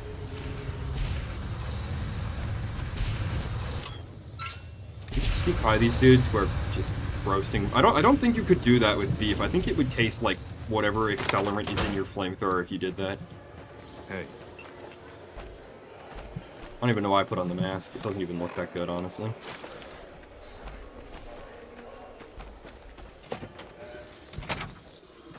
So I think this is like the last quest that we currently have to do. Now I guess we gotta go to the fort. That's gonna be fun. I'd like to get Eddie back for that, just to have the extra firepower on my side. Also have to go and buy some more in-game food. Because I'm running out. Go talk to your boy. Oh my God. Ted, are you all right? Quit your hollering. I'm fine. Listen, Pa, we gotta go after the white shoes, or whatever they're called. They're the ones responsible. What's this about the White Glove Society? Yeah, Mortimer, one of the White Gloves higher-ups, he had Ted taken, and he was, he's gonna have your son eaten. Well, that does it. None of them maniacs will ever do business with Heck Gunderson long as they live. Hell, I'll put me together a damn blockade. Hit 'em where it hurts. They control the food? Well, there ain't gonna be no food. Not for anybody in this whole damn town. It's a goddamn monument to inhumanity.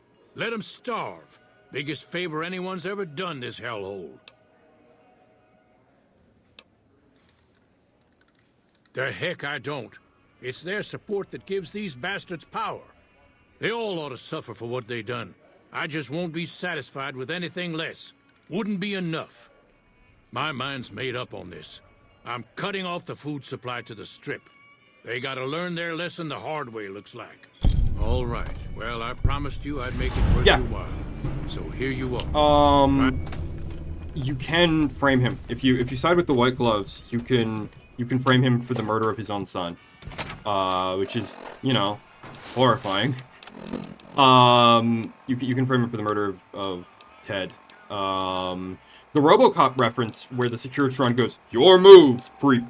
That is not scripted to the quest. That is a Wild Wasteland reference. If I help you hide? Of course I love you. That is a Wild Wasteland perk thing. It randomly, if you have the Wild Wasteland perk, the Securitrons will say your move creep as a battle cry. Medic supplies adequate. There's other Easter eggs actually in that chain of the quest as well. there's a Who do private you think is investigator you cuter, can talk to, Dr. Klein or Dr. and Burroughs? his name and attire changes if you have the perk. If I remember right, I think he gets changed to be a character. He gets changed to be the guy who's always putting on his glasses from CSI. Before I take the elevator up to talk to Yes Man and tell him about the tribes in the area, I'm gonna really quickly take a small biology break, get some water, and use the bathroom. So I'm gonna be right back. Give me like 5.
Alright, guess who's back?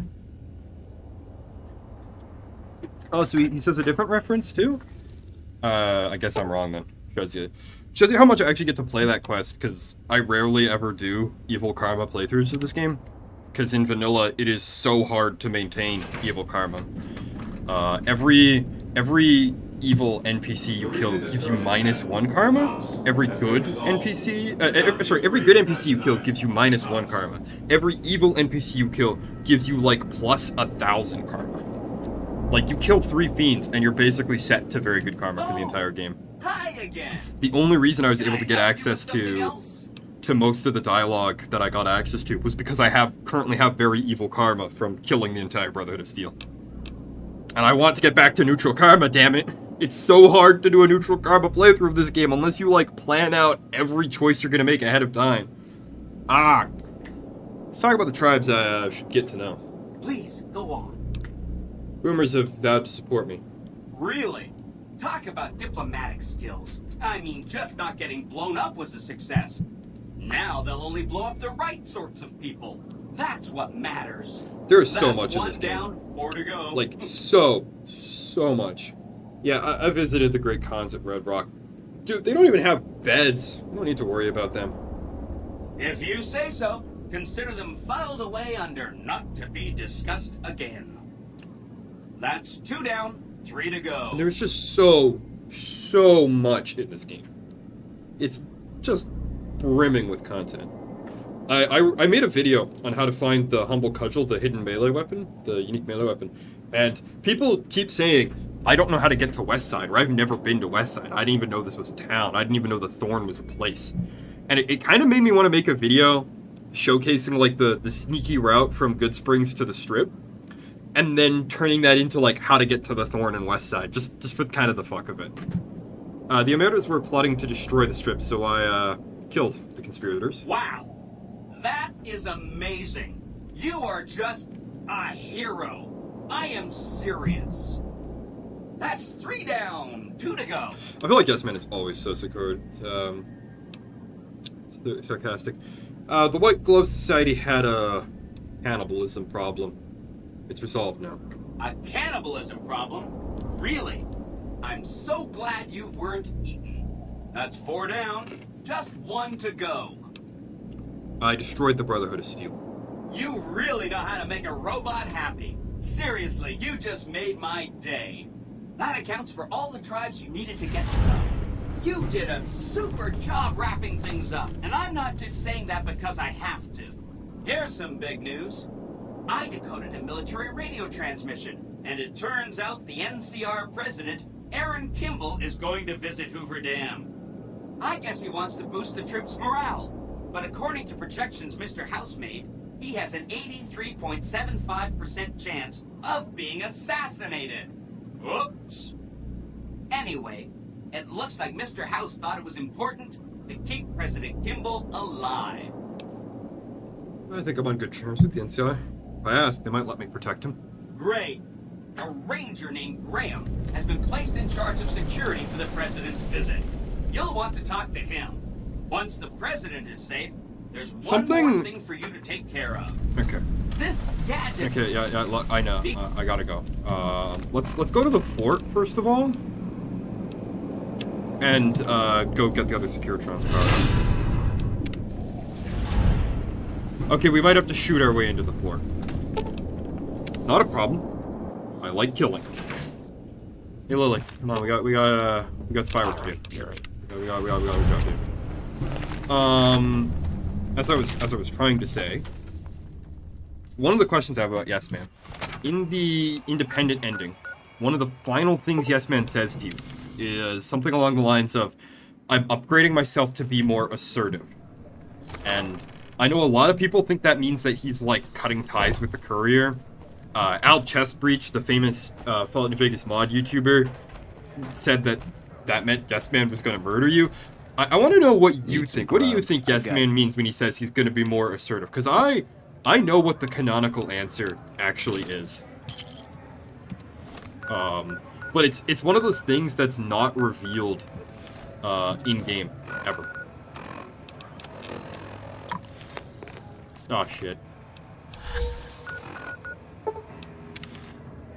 It's one of those, like, little... It's one of those little things that, like, one of the writers talked about in an interview. I kind of want to know what people think he means by that.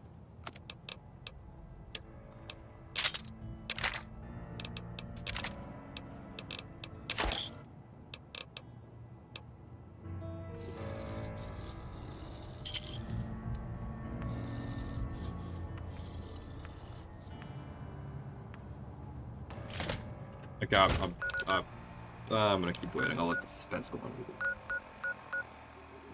Try to think about what else I need to buy before we head over there. I need more 308 ammo and I need more food, that's for sure. I kind of want to get the Gobi campaign rifle, but it's not as good as the silent sniper rifle.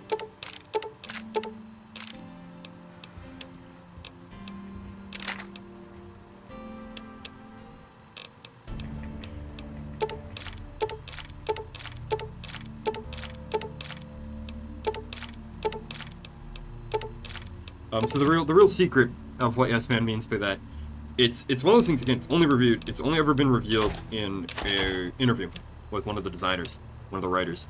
What it was meant to imply is that Yes Man is making it so that he'll only answer to the Courier. And I just cannot think of a worse way to have worded it, because it has left large chunks of the fandom, like, confused for years.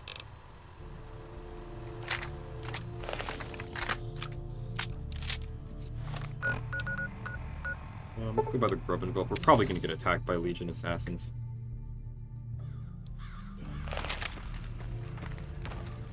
Welcome to the Grub and Gulp. Anything else I can do for you? Give me a shout. You need water? I got...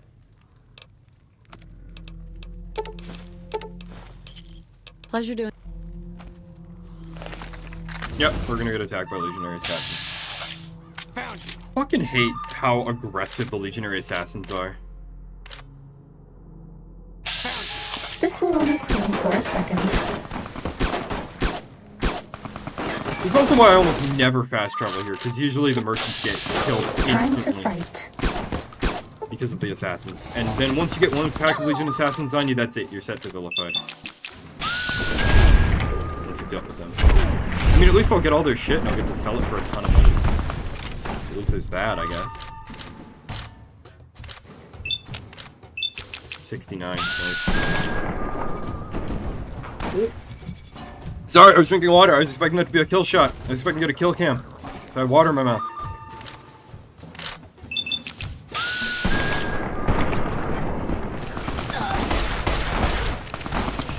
Shit. Ow. Lily, for the love of God, just whack that man's pee-pee. Can you go to hell? Oh. Shit. Come on. Die. I could just, I could actually just steal their armor and use it to disguise myself, actually. That might help me get, might help me actually get into the base. Yeah! There's a plan forming now. The question is, do I kill Caesar, though?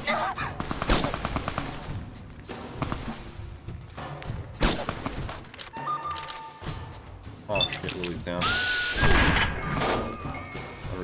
Reload. That guy's gonna get away. That's fine. You can't though, you're dead.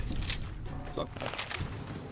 Alright, let's go loot these guys for whatever. Yeah, they always have really valuable stuff too. I don't know why, but the Legion Assassins are always so well armed compared to the NCR ones. Do I have any doctor's bags? Probably not. Yep. That's fine. Once Lily gets up, I can just turn her into a pack Brahmin. Holy shit, this dude had a brush gun. It's like one of the rarest weapons in the game.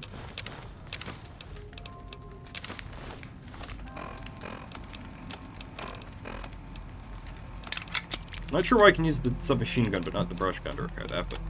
Alright, I guess because they're both, like... Well, the sniper is semi-auto, the machine gun is full auto. Whatever. Maybe they both have, like, a similar sear or something.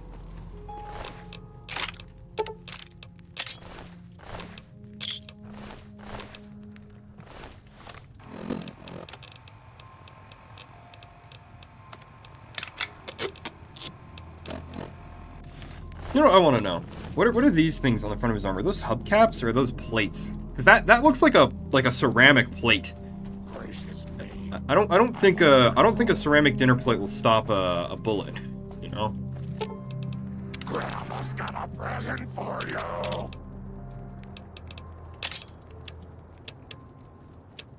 What the hell am I carrying that's weighing me down? It's probably all the water and stuff. Oh, and the grenades. Those are definitely weighing a lot.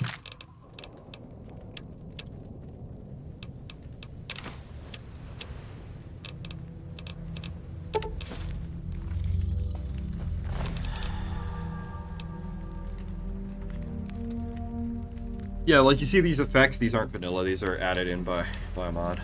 I could grab his armor and then use that to try and sneak past all the legionaries, but I don't want I don't think that'll work because my character's female. I don't think disguises work. Let's go to Novak, we'll talk to the doc, we'll get limb healed, and we'll buy a bunch of more medical supplies and stuff.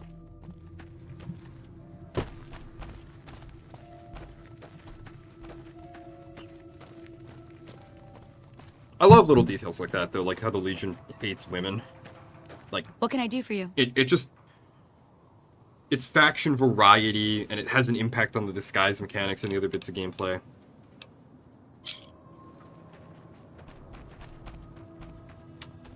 That heal all my broken bones. I better have. I better not look in the left corner and see. Okay, good. Better not see the broken limb indicator.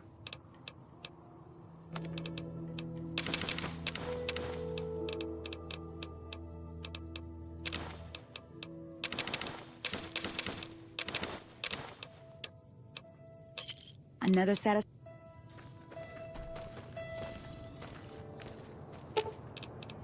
Grandma's got a present for you.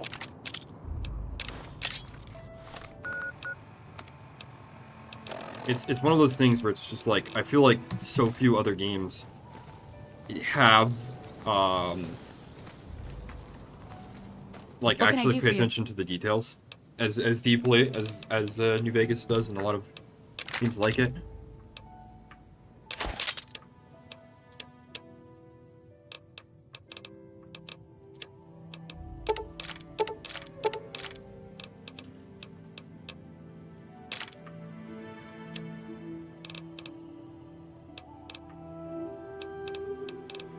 What else can I get rid of?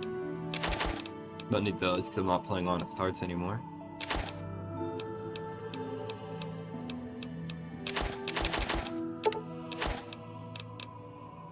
Yeah, I'm gonna get rid of all my ammo crafting shit because I just never find ammo. That's the other thing too, is right, like once you level past a certain point, enemies stop using small caliber pistols. I really do wish that the ammo types were just divided into the rifle caliber and pistol caliber. Another It's not gonna be satisfaction. enough for me to move, is it? How much am I over the weight limit by? 3 pounds. I can just give Lily some of my grenades, I think. Grandma's got a present for you. There we go.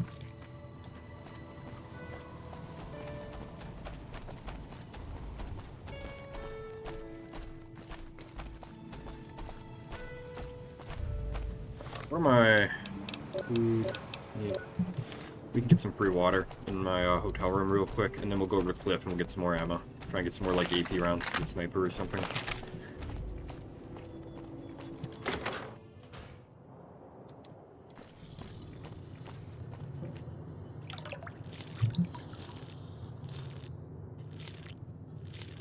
I think we'll kill the Legion, and then we'll free Yes Man's boys, and we'll cap the stream off by saving Kimball. Because that will be most of the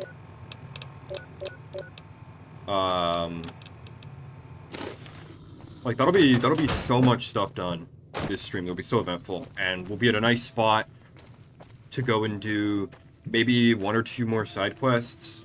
Not really. I don't really want to do more side quests. I think we'll cap off after we've beaten after we saved Kimball. Not beaten him or saved him. Cap it after we save Kimball, and then go and do Lonesome Road. I think next stream.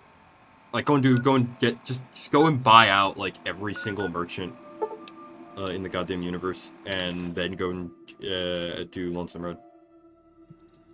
I wonder if killing Caesar will raise my karma enough for me to be back at neutral. Only one way to find out, and that's to actually go kill the son of a bitch. I really wish this game had gotten more time. I really wish JSawyer didn't spend the last several months of development working on fucking Caravan. I really wish Legion got more to them. Because, as it stands, their ideology is really flawed. Lots of people have kind of made a meme out of it that Caesar misrepresents Hegelian dialectics in his dialogue. And my response to that has always been, how do we know that this is either A, not a mistake on the writer's part, or B, intentional? Like, what if this is supposed to represent Caesar's incomplete knowledge base, right? Because he's coming at this from a point of view of 200 years after the end of the world. Like, yes, Caesar did have an education. He did have access to everything the followers had in their libraries, but we don't know how complete any of that was.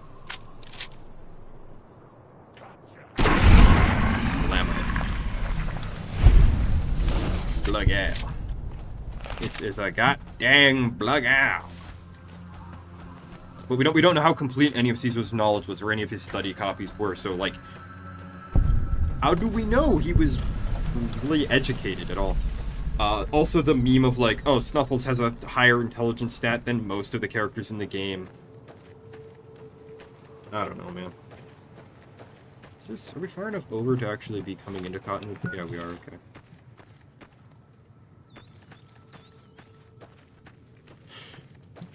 I always questioned it. I'm personally leaning towards it's a mistake on the part of the writer. Either they didn't actually read Hegel, or they read it like forever ago for college and don't really remember everything. Yeah. Snuffles, it's not just Caesar. Snuffles is smarter than like a whole bunch of characters, actually. I think she's got a higher IQ than General Oliver and Colonel Cassandra Moore, if I remember right, as well. I might be wrong. I also don't know if Snuffles is a he or a she. So I might have just misgendered a mole right there. Take the 3 minutes here.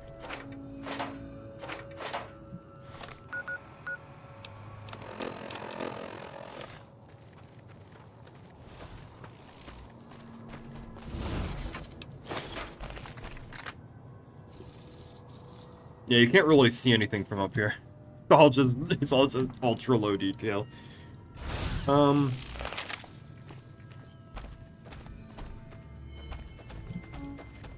Man, I'm hungry. I'll have lunch after the stream, probably.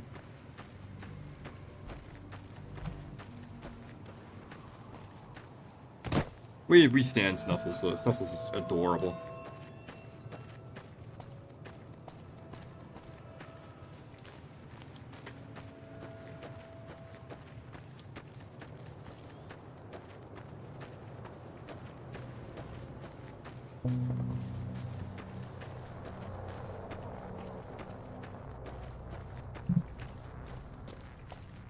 Go and get. Let's see if we can we free Anders?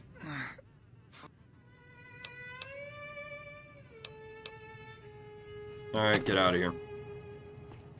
Yeah, you see, like that's like the one like positive interaction you can have with the Great Khans once you're at low rep with them, and it doesn't even get you any Great Khans rep. So like, I don't know how you're supposed to get back in their good graces.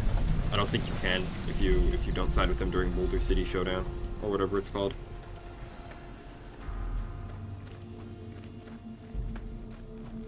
But I'm not going to leave them up there.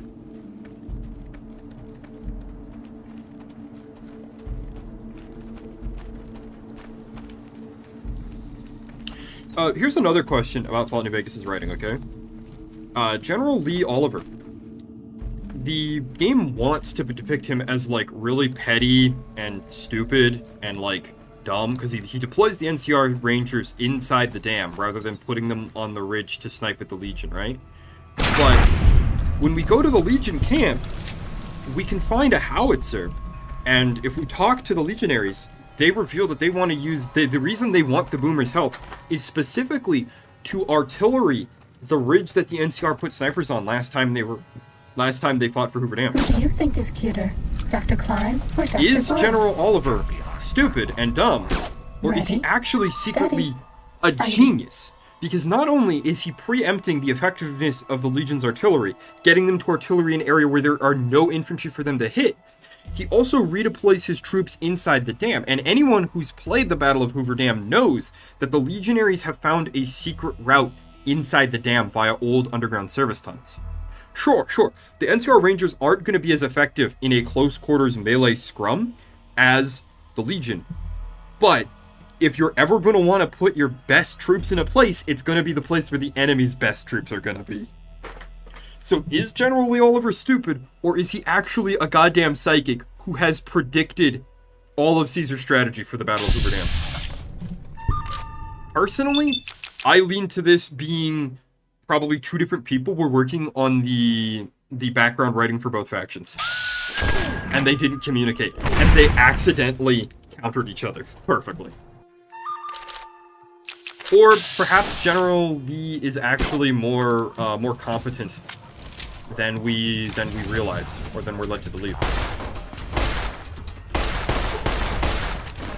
I mean, he does also just rock up on Courier 6 and try to shoot you with a pistol after you've just taken down Legate Lanius, so maybe he isn't so bright.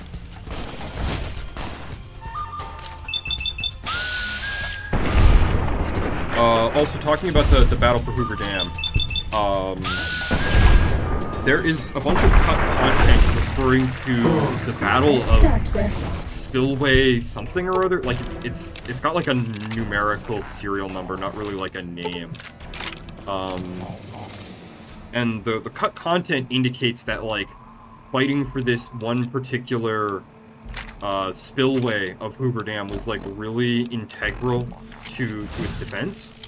Kind of like the battle for Boulder City. Oh yeah, here, just a quote.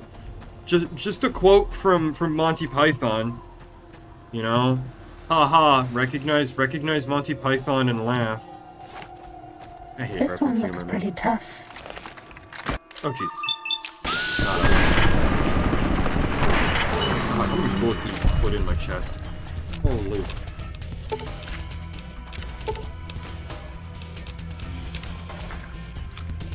Bad guys dealt with.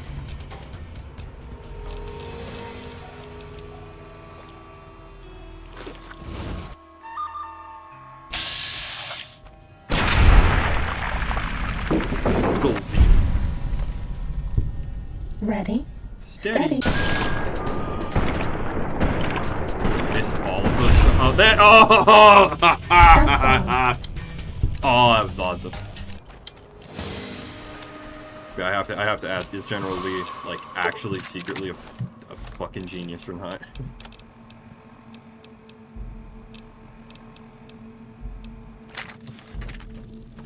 Personally, I lean to the side of this isn't actually genius on his part, This like one looks canonically. pretty tough. I'm pretty sure this is just meant to be just an accident of writing, just a confluence.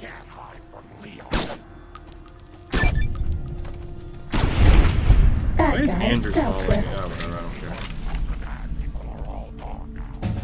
Oh, level up. Let's This go. one looks pretty tough.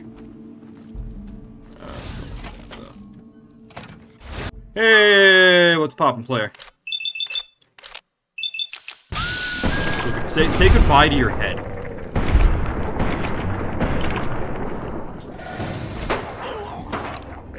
Another thing I want to point out that people are always like, oh, the Legion doesn't even have armor. They're wearing hockey pads. If you talk to the arms merchant at the 188 stop and slot, no, sorry, not the 188 stop and. Is it the 188 stop and slop? Yeah, it is. It's the 188 stop and slop. The other one is the grub and go. If you talk to the arms merchant at the 188, she mentions that NCR recruits don't even get body armor. So, who would you bet on in a fight? A guy with just, like, cotton fatigues? Or a guy with football pads? Like, sure, football pads aren't gonna stop a rifle round.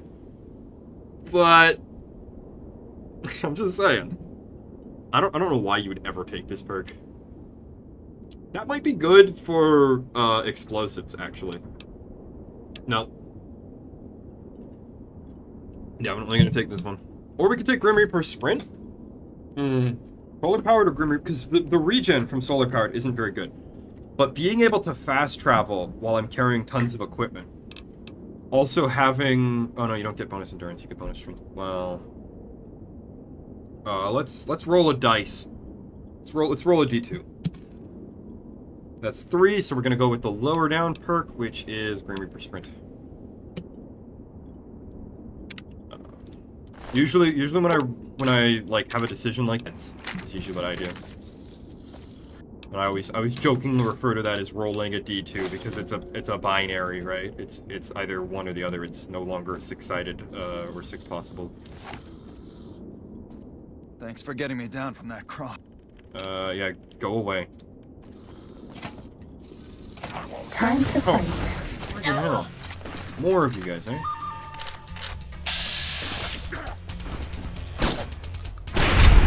Bad guys dealt with.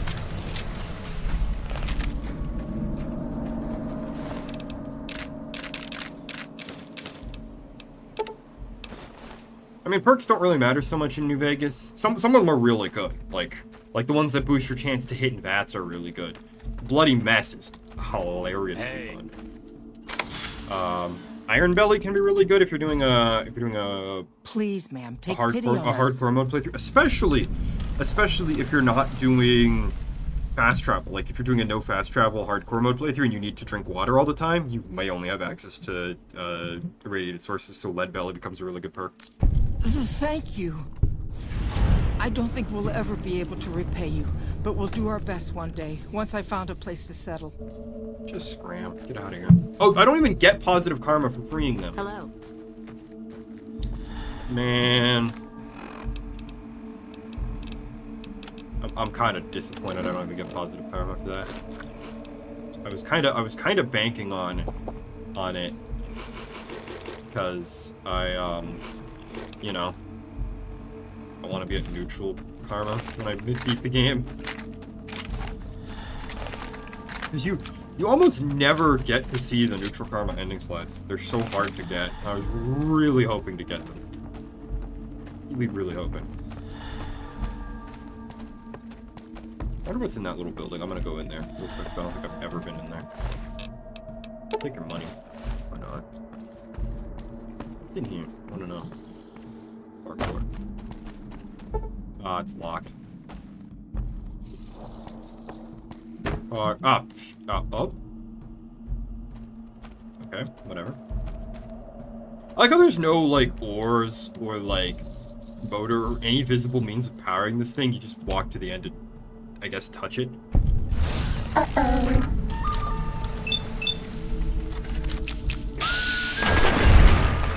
Give me back my 20 points of... It's not as powerful as Blizzardball where it gave you all of your AP back, but there are weapons that have a less than 20 point AP cost, so if you theoretically get a one-hit kill, you could. And it only... AP is only spent for the shots you actually take. If you, say, take 2 shots and it only takes 1, you only spend the AP for 1 shot. Well. Oh, don't you worry about me, dearie. Your grandma knows how to stay quiet.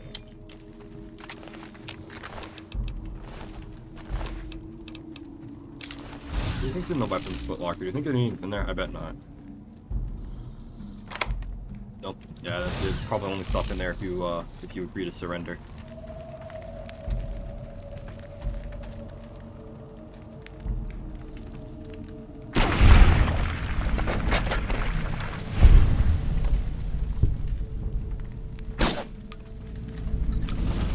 Sneaking done. Favorite Fighting companion? now. That is a tough one. Probably Raoul? Raoul's perk, all of Raoul's perks are really good. Partial maintenance, decreasing the rate at which my weapons degrade, is really great.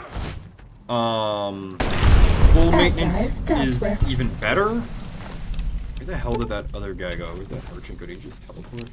Whatever. Partial maintenance is really good. Full maintenance is even better.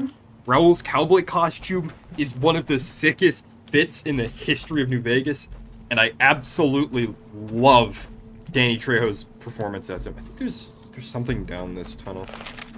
This one looks pretty tough. Raoul's probably my all-time favorite. Boone is a close second. Spotter is not as useful a perk, but Boone's sniper rifle is really good. Veronica is also really high up because Veronica's Power Fist can one-shot legionary assassins, which is really helpful. Time to fight. I'm not gonna go all the way. I don't even remember what's at the end of this trench. There's something, but I think it's like Cessation a weapon or of something. hostilities complete. Veronica's really good, but her perk, if you have Lonesome Road, then Eddie is better in my opinion because he gets all of the Lonesome Road Sneaking upgrades, done. and he Fighting also now. has the same ability to function as a mobile crafting bench. Also, every time you craft with a companion, you get kicked out of their dialogue after you craft. Cessation of So hostilities you have to complete. go back through all their dialogue to start crafting again, which is really annoying. But Veronica's a very powerful companion. This Also, one looks pretty tough. Suit, she's a slave with 2 broken legs.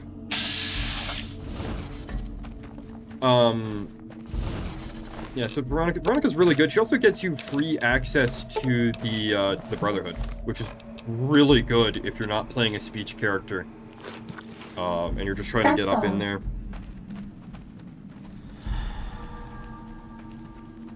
Yeah. Arcade is really good.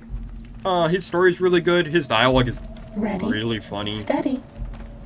He's great. I love all the companions in this game.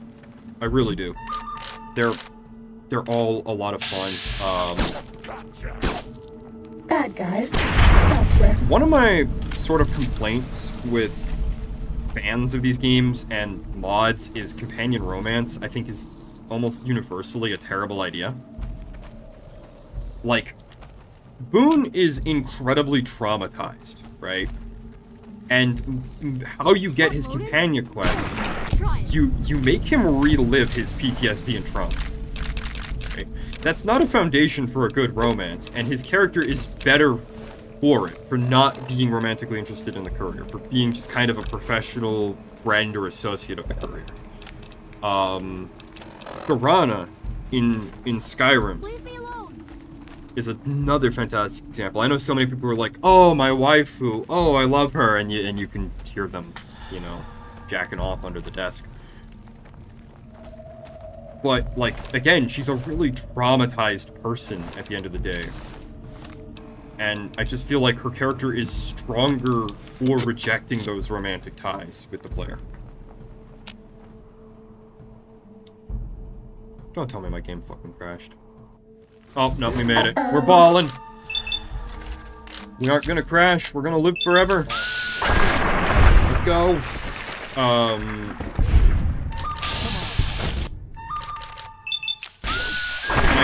I feel like companion romance would only hurt the strength of each companion's character. The only companion that I would say that I dislike is Cassidy, and it's not even like anything about Cass, really. The only thing that I dislike about her is her starting shotgun has such terrible stats that she complains constantly in every fight that she can't do damage to the enemy. It's just this unending barrage of might as well be shooting them with a squirt gun like every 30 seconds with her. And that's the one thing that makes me dislike Cass. Outside of that, like if you get her a better gun, great companion. Hilarious dialogue, cool story,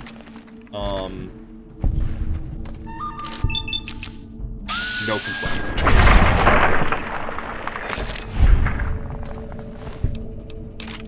Some of the DLC companions can be a bit annoying-ish.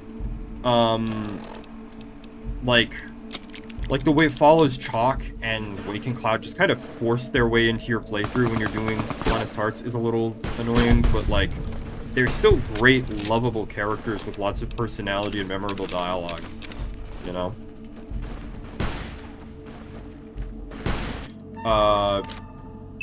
Dead Money is super famous for its companions. I don't know why people like Christine so much.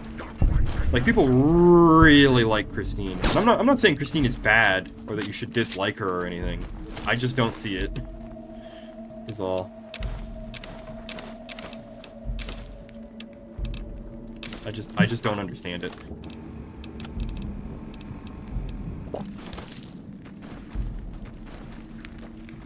I think Christine is kind of like the Travis Bickle of this game. She's literally me, a lot of people say, and I just don't get it. I kind of wonder if it's just a meme in the fandom.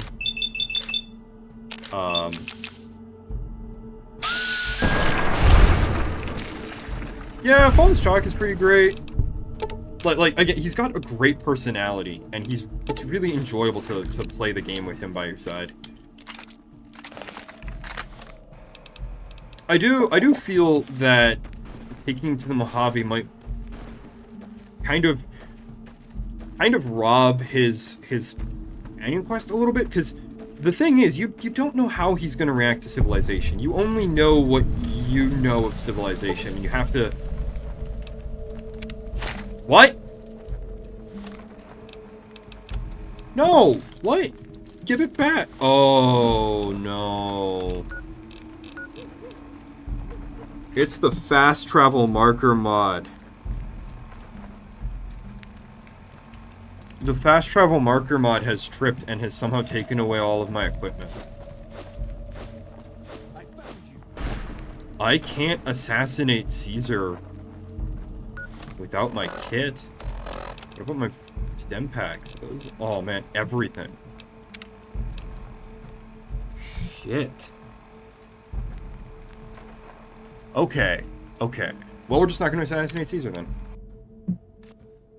We'll just kill everybody and we will just not assassinate Caesar, that's fine. I mean, he's got a brain tumor anyway. Plus our mission isn't really be here to assassinate him. It's because the fast travel mod has some associated scripts with it, so that you can't bypass because normally when you come into the fort, you fast travel to the gate, and then you get force greeted by the gate guard, and he's like, give me all of your weapons before you go talk to Caesar. And so fast traveling to his tent would skip that force greet, and would allow you to bring weapons and stuff into the fort. So for some reason, discovering the marker trips that code that takes away my stuff.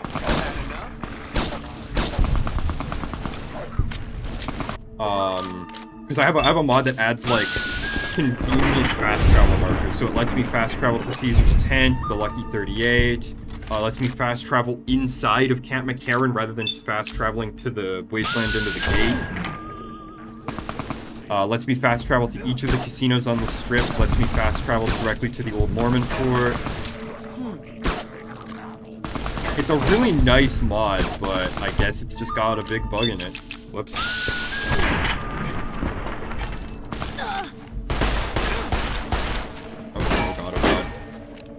Like I was saying though, I think follows Chalk's quest because you never get to learn what his opinion is on civilization, and I think that's kind of a bit of intentional mystery there.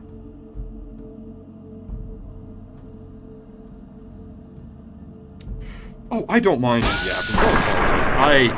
I love getting messages from people. It's why I have my phone open so that I can check chat, because it gives me stuff to talk about and it gives me topics. And helps me make the stream more interactive and more interesting. So don't apologize for it. I don't want you to die. I strongly encourage it.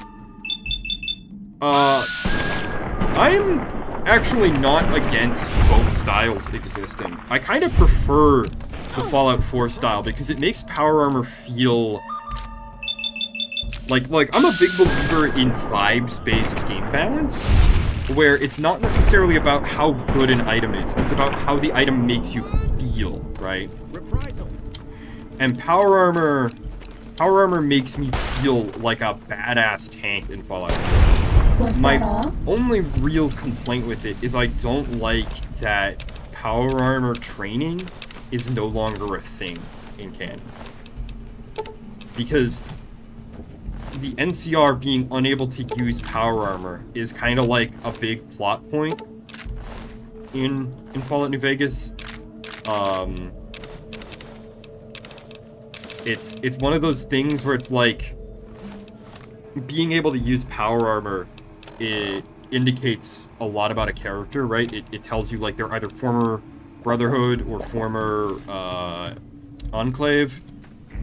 Right? It's a dedicated specialist skill that's hard to come by in the Wasteland. I'm gonna save my game. I'm gonna see if I can try and like worm my way past that fast travel marker and get into Caesar's tent without losing all my shit. I think I have an idea. I have an idea actually. I'm gonna try. I have an idea. I'm a big believer in like vibes-based game balance, so I love Fallout 4 power armor a lot more than Fallout New Vegas power armor. I think it's really cool. Fallout New Vegas, Kaisar's tent. Whoops. Tent. Technical. So I think if I do this, if I do 13C7. Hang on, I'm just gonna write this down in the stream chat so that I can remember. It's 0013 C714.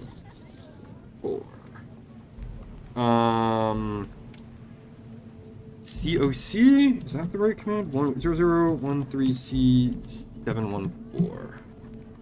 Fingers. Nope. That's not the right cell ID. Cell name. The fort. Let's try the Fort Summit. The Fort Summit. Is it, do I have to do player.coc? Is that it? Player.coc. Okay, I've completely forgotten how to use the center on cell command.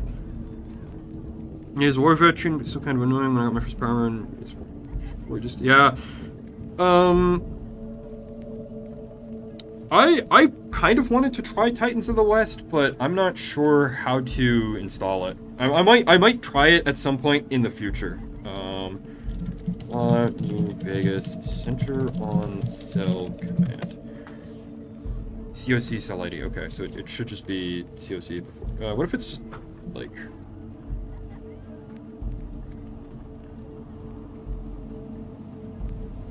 What's the interior name for the cell? Maybe. Well, this seems like this is the right one, so I don't know why it doesn't work. I don't know why it's not teleporting me. That's so weird to me. What if I type out the whole thing? Or am I misspelling? Oh, Summit has two M's in it. Okay. Dyslexia moment. This one looks pretty tough. I don't actually have dyslexia. I'm just an idiot. Yeah. I hate the Vortex mod manager. It's not the worst one I've ever used, but it's pretty bad. The worst mod manager I ever used was... Well, I didn't use it. I actually refused to use it. Was, sorry, Lily.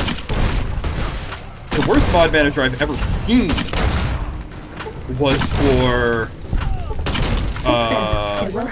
was for Deep Rock Galactic. They want me to log in, which is fine. I have a Nexus Mods account. I'm not against making an account to download mods. They want me to give them my Steam account ID and like log in with my Steam account. My Steam account that has literally 500 games on it and like 300 something reviews, thousands of achievements, thousands of hours in games. I think my Steam account has like an estimated monetary value of like $2,000 because of all the stuff that like all the items I have across all the games I've played, all the games I have. My Steam account is like insanely valuable because it's where I do most of my gaming. There is no way in hell I'm giving out my Steam password to any website for any reason. That is insane. And they're like, no, you want to download our mods, you have to give us your Steam account. No! Absolutely fucking not. Never. I don't know. I have no clue what their justification is for it. And, like, it's the most insane shit. Do not. There is a reason why Steam, like, on almost every page is telling you, do not give out your Steam password. Steam staff will never ask for your password. Also, the extremely high monetary value of the average Steam account. It was like just a couple of games, just a couple of new purchases is already a multi-$100 investment, right?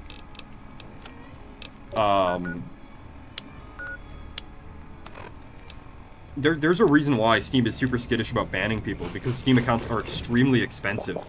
And if you take away someone's multi-$1,000 Steam account for no good reason, there's a good chance they'll sue you. Excuse me, I'll just eat 20 healing powder in one go. And somehow not immediately overdose and die. What am I carrying that's so heavy?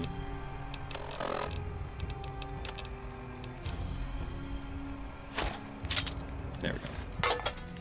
Okay, now let's figure out how to,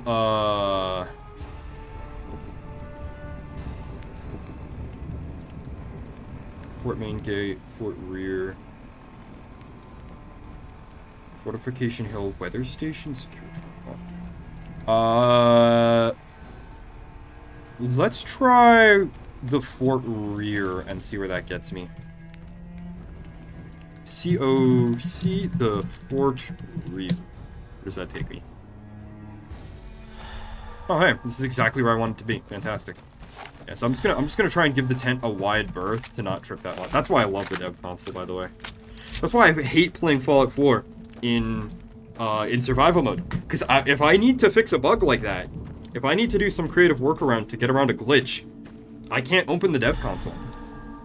And there were multiple quests in Fallout 4 that have been completely broken since release, or shortly after release, that literally the quests cannot be beaten.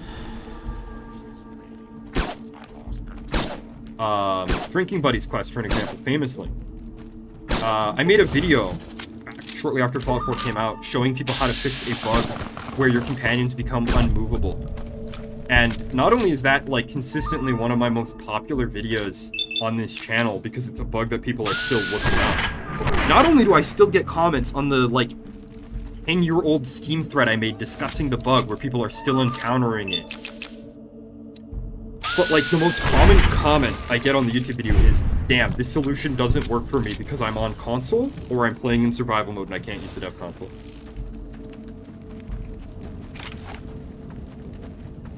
Run, brothers! And it makes me really sad. I really wish you could, like, because I know the 360 supports keyboards. You can plug a keyboard into your Xbox 360. I really wish you could access the dev console and the console ports of the game by just, like, plugging a keyboard in. I really wish you could do that. I don't know why you can't. Someone have a chainsaw? Hey Lily, you wanna? Yeah. I wish supermutants could use chainsaws. I would give Lily a chainsaw.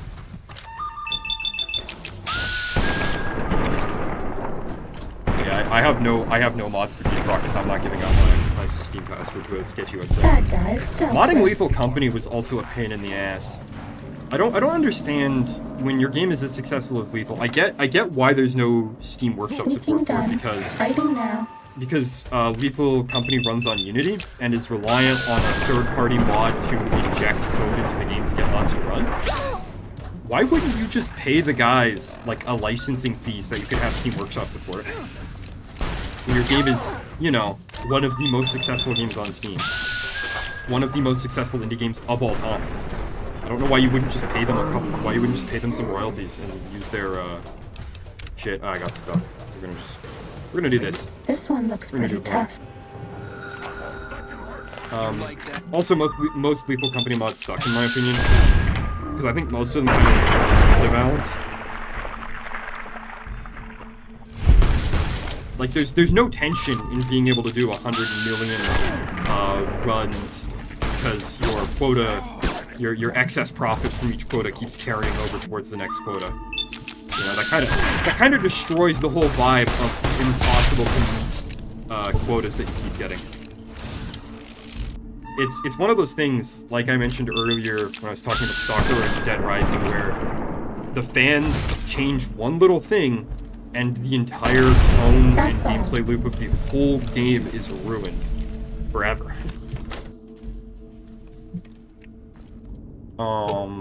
Insert platinum ship. Before we descend into the bunker, drop a save. I'm gonna take another short break because I have been necking water and coffee to keep my energy up and I need the bathroom. So I'm gonna be right back.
Guess who got a cereal bar? Me.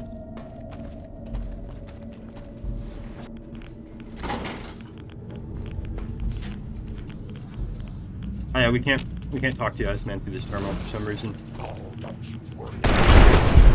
Boop.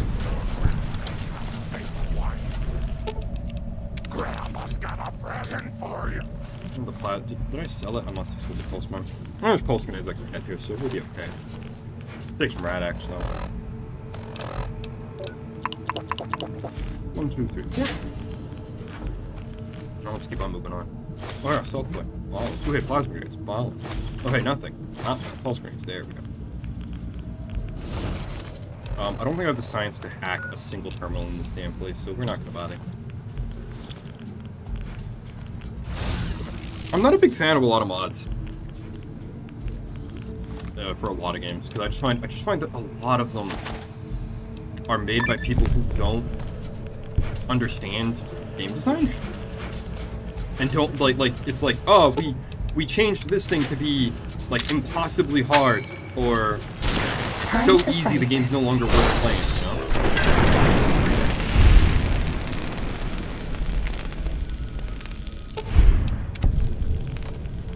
Fighting over. Really well, actually, damn. Plasma pulse weapons.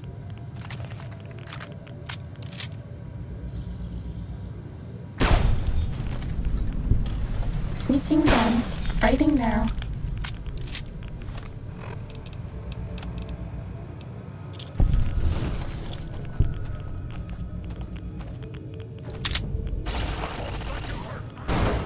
Cessation of hostilities complete. Ready, steady, fighting. You know, backtracking a little bit to talk about the power armor. I'm not always a fan of the redesigns either. This area clear. Like,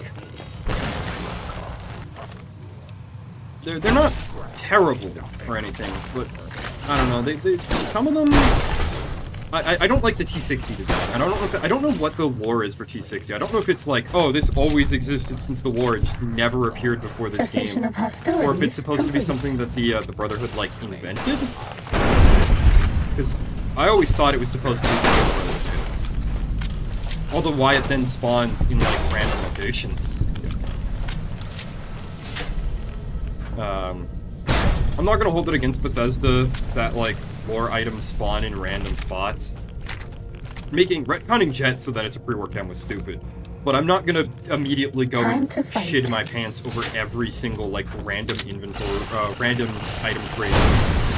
Cool, right? Cessation of hostilities complete. Like, there's a line between they've intentionally changed something and this is just the consequence of having random loot pools in your game. Anyway, let's update these Securitrons.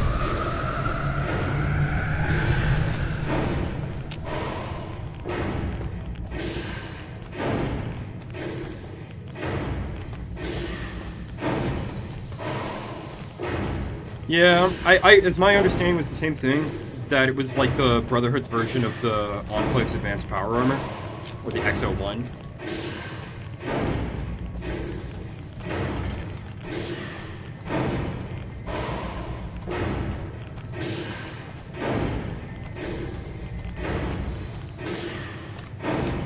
Does that end the quest? Okay, it does. Cool.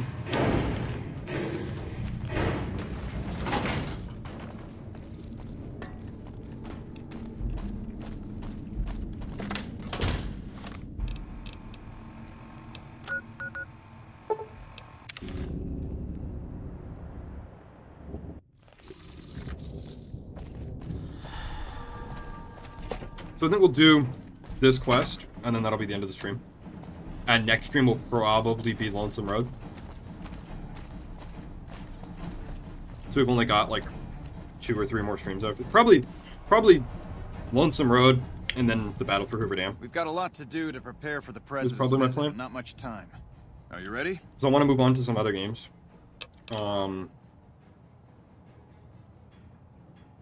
Just like that? Alright. The president doesn't arrive until tomorrow. Get some rest. Brief you in the morning.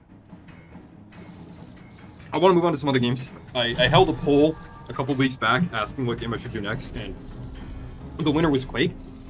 And I want to play through some shorter games so that I don't have to do like 10 streams to do the whole game. Most of my men are already on duty. So I would like to do Quake for sure. Gathering outside. I kind of promised I would. We've got a busy day ahead of us. I also want to do a stream. There's a game I played recently called Cultic. It's an indie first-person shooter, and there's a preview for the upcoming DLC for the game. And I want to play through that preview on stream. So what's the plan? The plan is to get through today without the shit hitting the fan. So I'll be overseeing the security team personally, and keeping in constant contact with people over the radio. It's a good bet that the Legion is gonna try something today, so we have to be prepared for anything. We'll do whatever it takes to get the President through this visit in one piece. Alright. Alright, let's get the show. President Kimball is arriving shortly. If you want to do any last-minute Oh, hell, we'll go get Eddie after this. Nice. I mean, we're not going to be able to use him, because we're going to Lonesome Road. Forlorn hope. Now we gotta change the whole.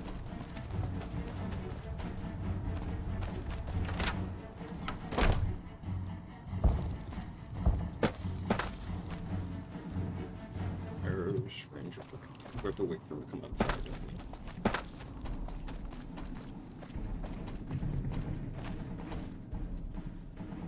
I like how they trust me enough to let a Nightkin just wander around. You know, the creatures that were built and bred to be assassins. Hey, you haven't seen my friend around here, have you?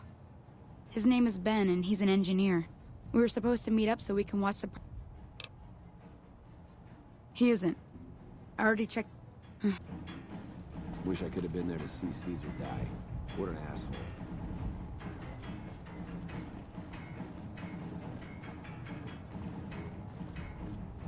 I wonder if doing... I can't remember for sure, but I think doing the ending for Lonesome Road where you don't nuke anybody gets you positive karma. So that might get me back on track to be at neutral karma again, which would be nice. God, dude, I'm so freaking hungry right now. My stomach will not stop. I haven't eaten since I started the stream. This sucks. Come on, Grant, let's get some hustle on. Friggin' bastard. I'll meet you on the observation deck. Oh my, we're already on the observation deck, you clown. Have you finished your security? Yes, when will he be here? Okay.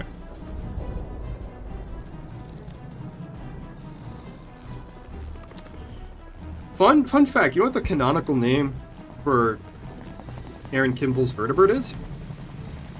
Bear Force 1. It's an actual, just honest-to-God pun.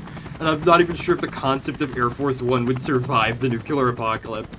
I hope it did, just so that pun could be made.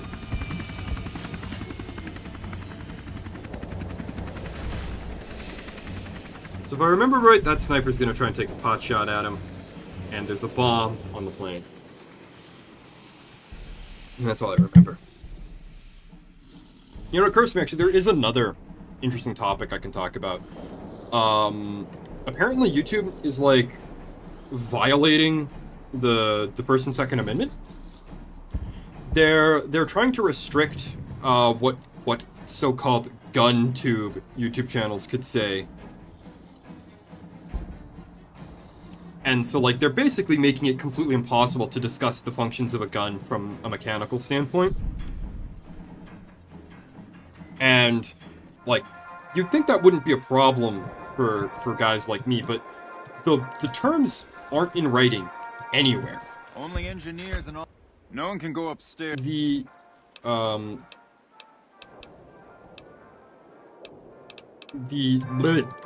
me. Come back in a minute. I'm busy. Come back in a minute. I'm busy with security matters. Shoot, okay, we might not be able to get up. Okay, actually, I have an idea. The thing is, the terms aren't in writing anywhere. The only people who know about this are guys like Hickok44 and Ian McCullum from Forgotten Weapons.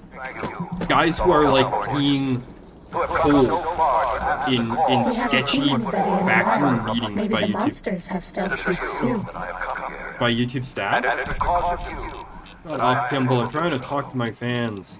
What is a stealth suit?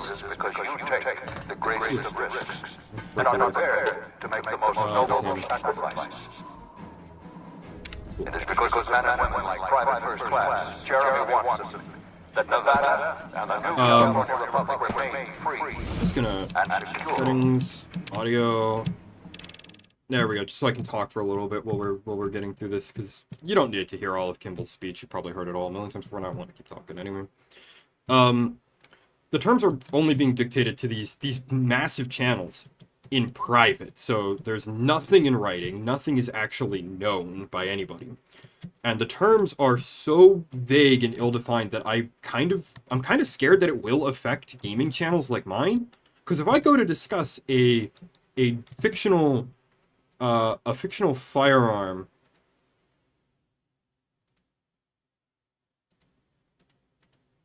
can I discuss a fictional firearm in a video game? Oh shit, is he gonna snipe the president? Oh shit, oh shit, oh shit.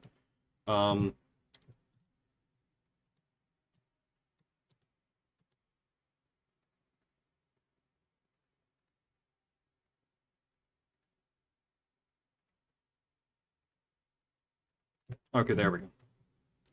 If I discuss a fictional firearm, right, am I violating these new terms?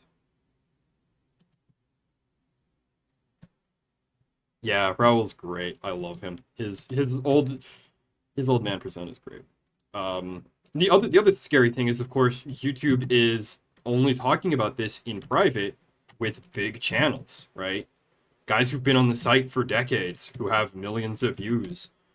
And it's really scary because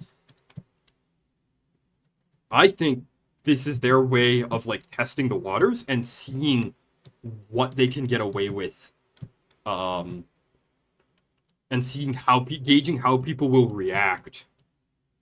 And therefore, like, once they've gauged how people can react, they're going to release their actual terms. And it's going to be like, oh, we achieved such a victory. We got YouTube to step down from this really destructive plan that they had.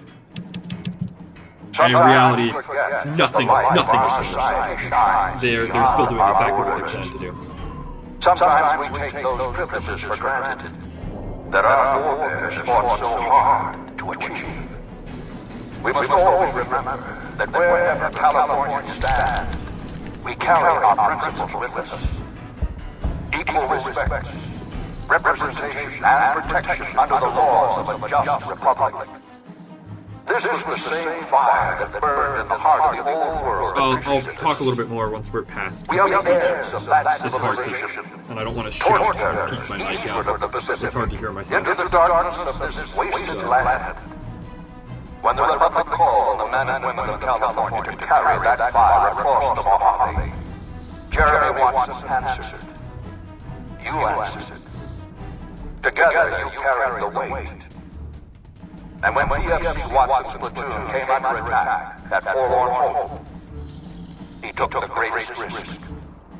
Not only for his fellow Californians, but for California itself.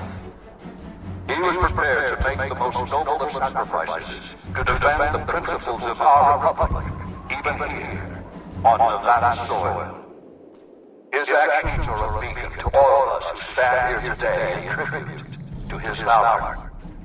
Private First Class Jeremy Watson, on behalf of the Senate and people of the new California Republic, it is my honor to present you with the Star of Sierra Madre. Not far from this spot, a monument stands as a tribute to the sacrifice made by those who came before us. The men and women who fulfilled the promise we made to the Desert Rangers. Its back is inscribed with the names of the troopers and rangers who carried the weight. And because they made the most noble of sacrifices, it did not break us. 4 years ago, we held this dam. 4 years ago, we carried the weight. 4 years ago, we drew a line through the Mojave as clear as the Colorado River. A line that Caesar cannot cross. Oh my god, Today, you're we done! stand here with our brothers and You sisters just to shoot hold yourself, that just line. shut up. Today, you honor all Californians by carrying that weight. Today, you are the waves of the Pacific. That would be kind of funny. Pushing ever eastward. You are the sequoias rising from the Sierra Nevadas, defiant and enduring.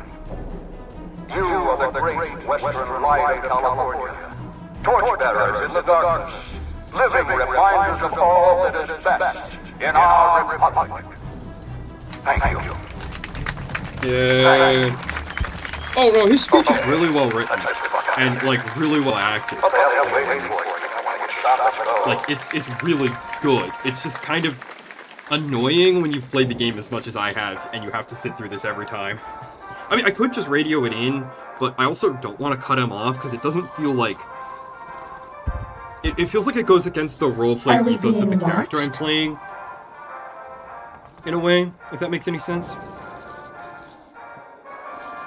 But I do think it's a really, like, fantastic bit of writing in this game. Like I was saying, Raul is a phenomenal character. I love his personality, I love his little arc that he goes through. It's kind of a running joke between me and my friends, the expression, old men ruling the world. Because a bunch of video game characters that we all love are all these, like, old, grizzled badasses, like Max Payne, Raul, Frank West, Solid Snake. You know, they're all these old men. Heihachi Mishima. I could probably think of more if I actually sat down. And there we go. That's complete. We are out of here, I think. Yeah, there we go. No good purpose for saving a man's life. So I think that's about the end of the stream. The only thing really left to do would be to go do the Lonesome Road quest line. So I'll fast travel a little bit closer to that first. Actually, no, I should probably go and get more ammo and stuff before I head out on that, so that's probably what we'll do next time. Is that music gonna go away? Okay. Anything else I want to say before I quit the stream? Not really. Kind of went through all the topics I had in mind. A lot of fun streaming for you guys, like always. I want to thank everybody who tuned in today, especially you, Serial, you the MVP. Appreciate it that you keep tuning into the streams, you keep chatting, you keep having stuff to say, you help me keep things interesting. I really genuinely appreciate it. I appreciate all the messages I get from even Babsy, even the guy at Quantum who only dropped in for like a single message. I really do. With a small channel like mine, it means a lot. And I just recently broke like the 600 subscriber threshold, which is kind of huge. I didn't think a single person would really give a damn about what I have to say or my streaming, so it really means a lot. And with that emotional bombshell, good morning, good afternoon, good evening, or good night, whatever it is for you.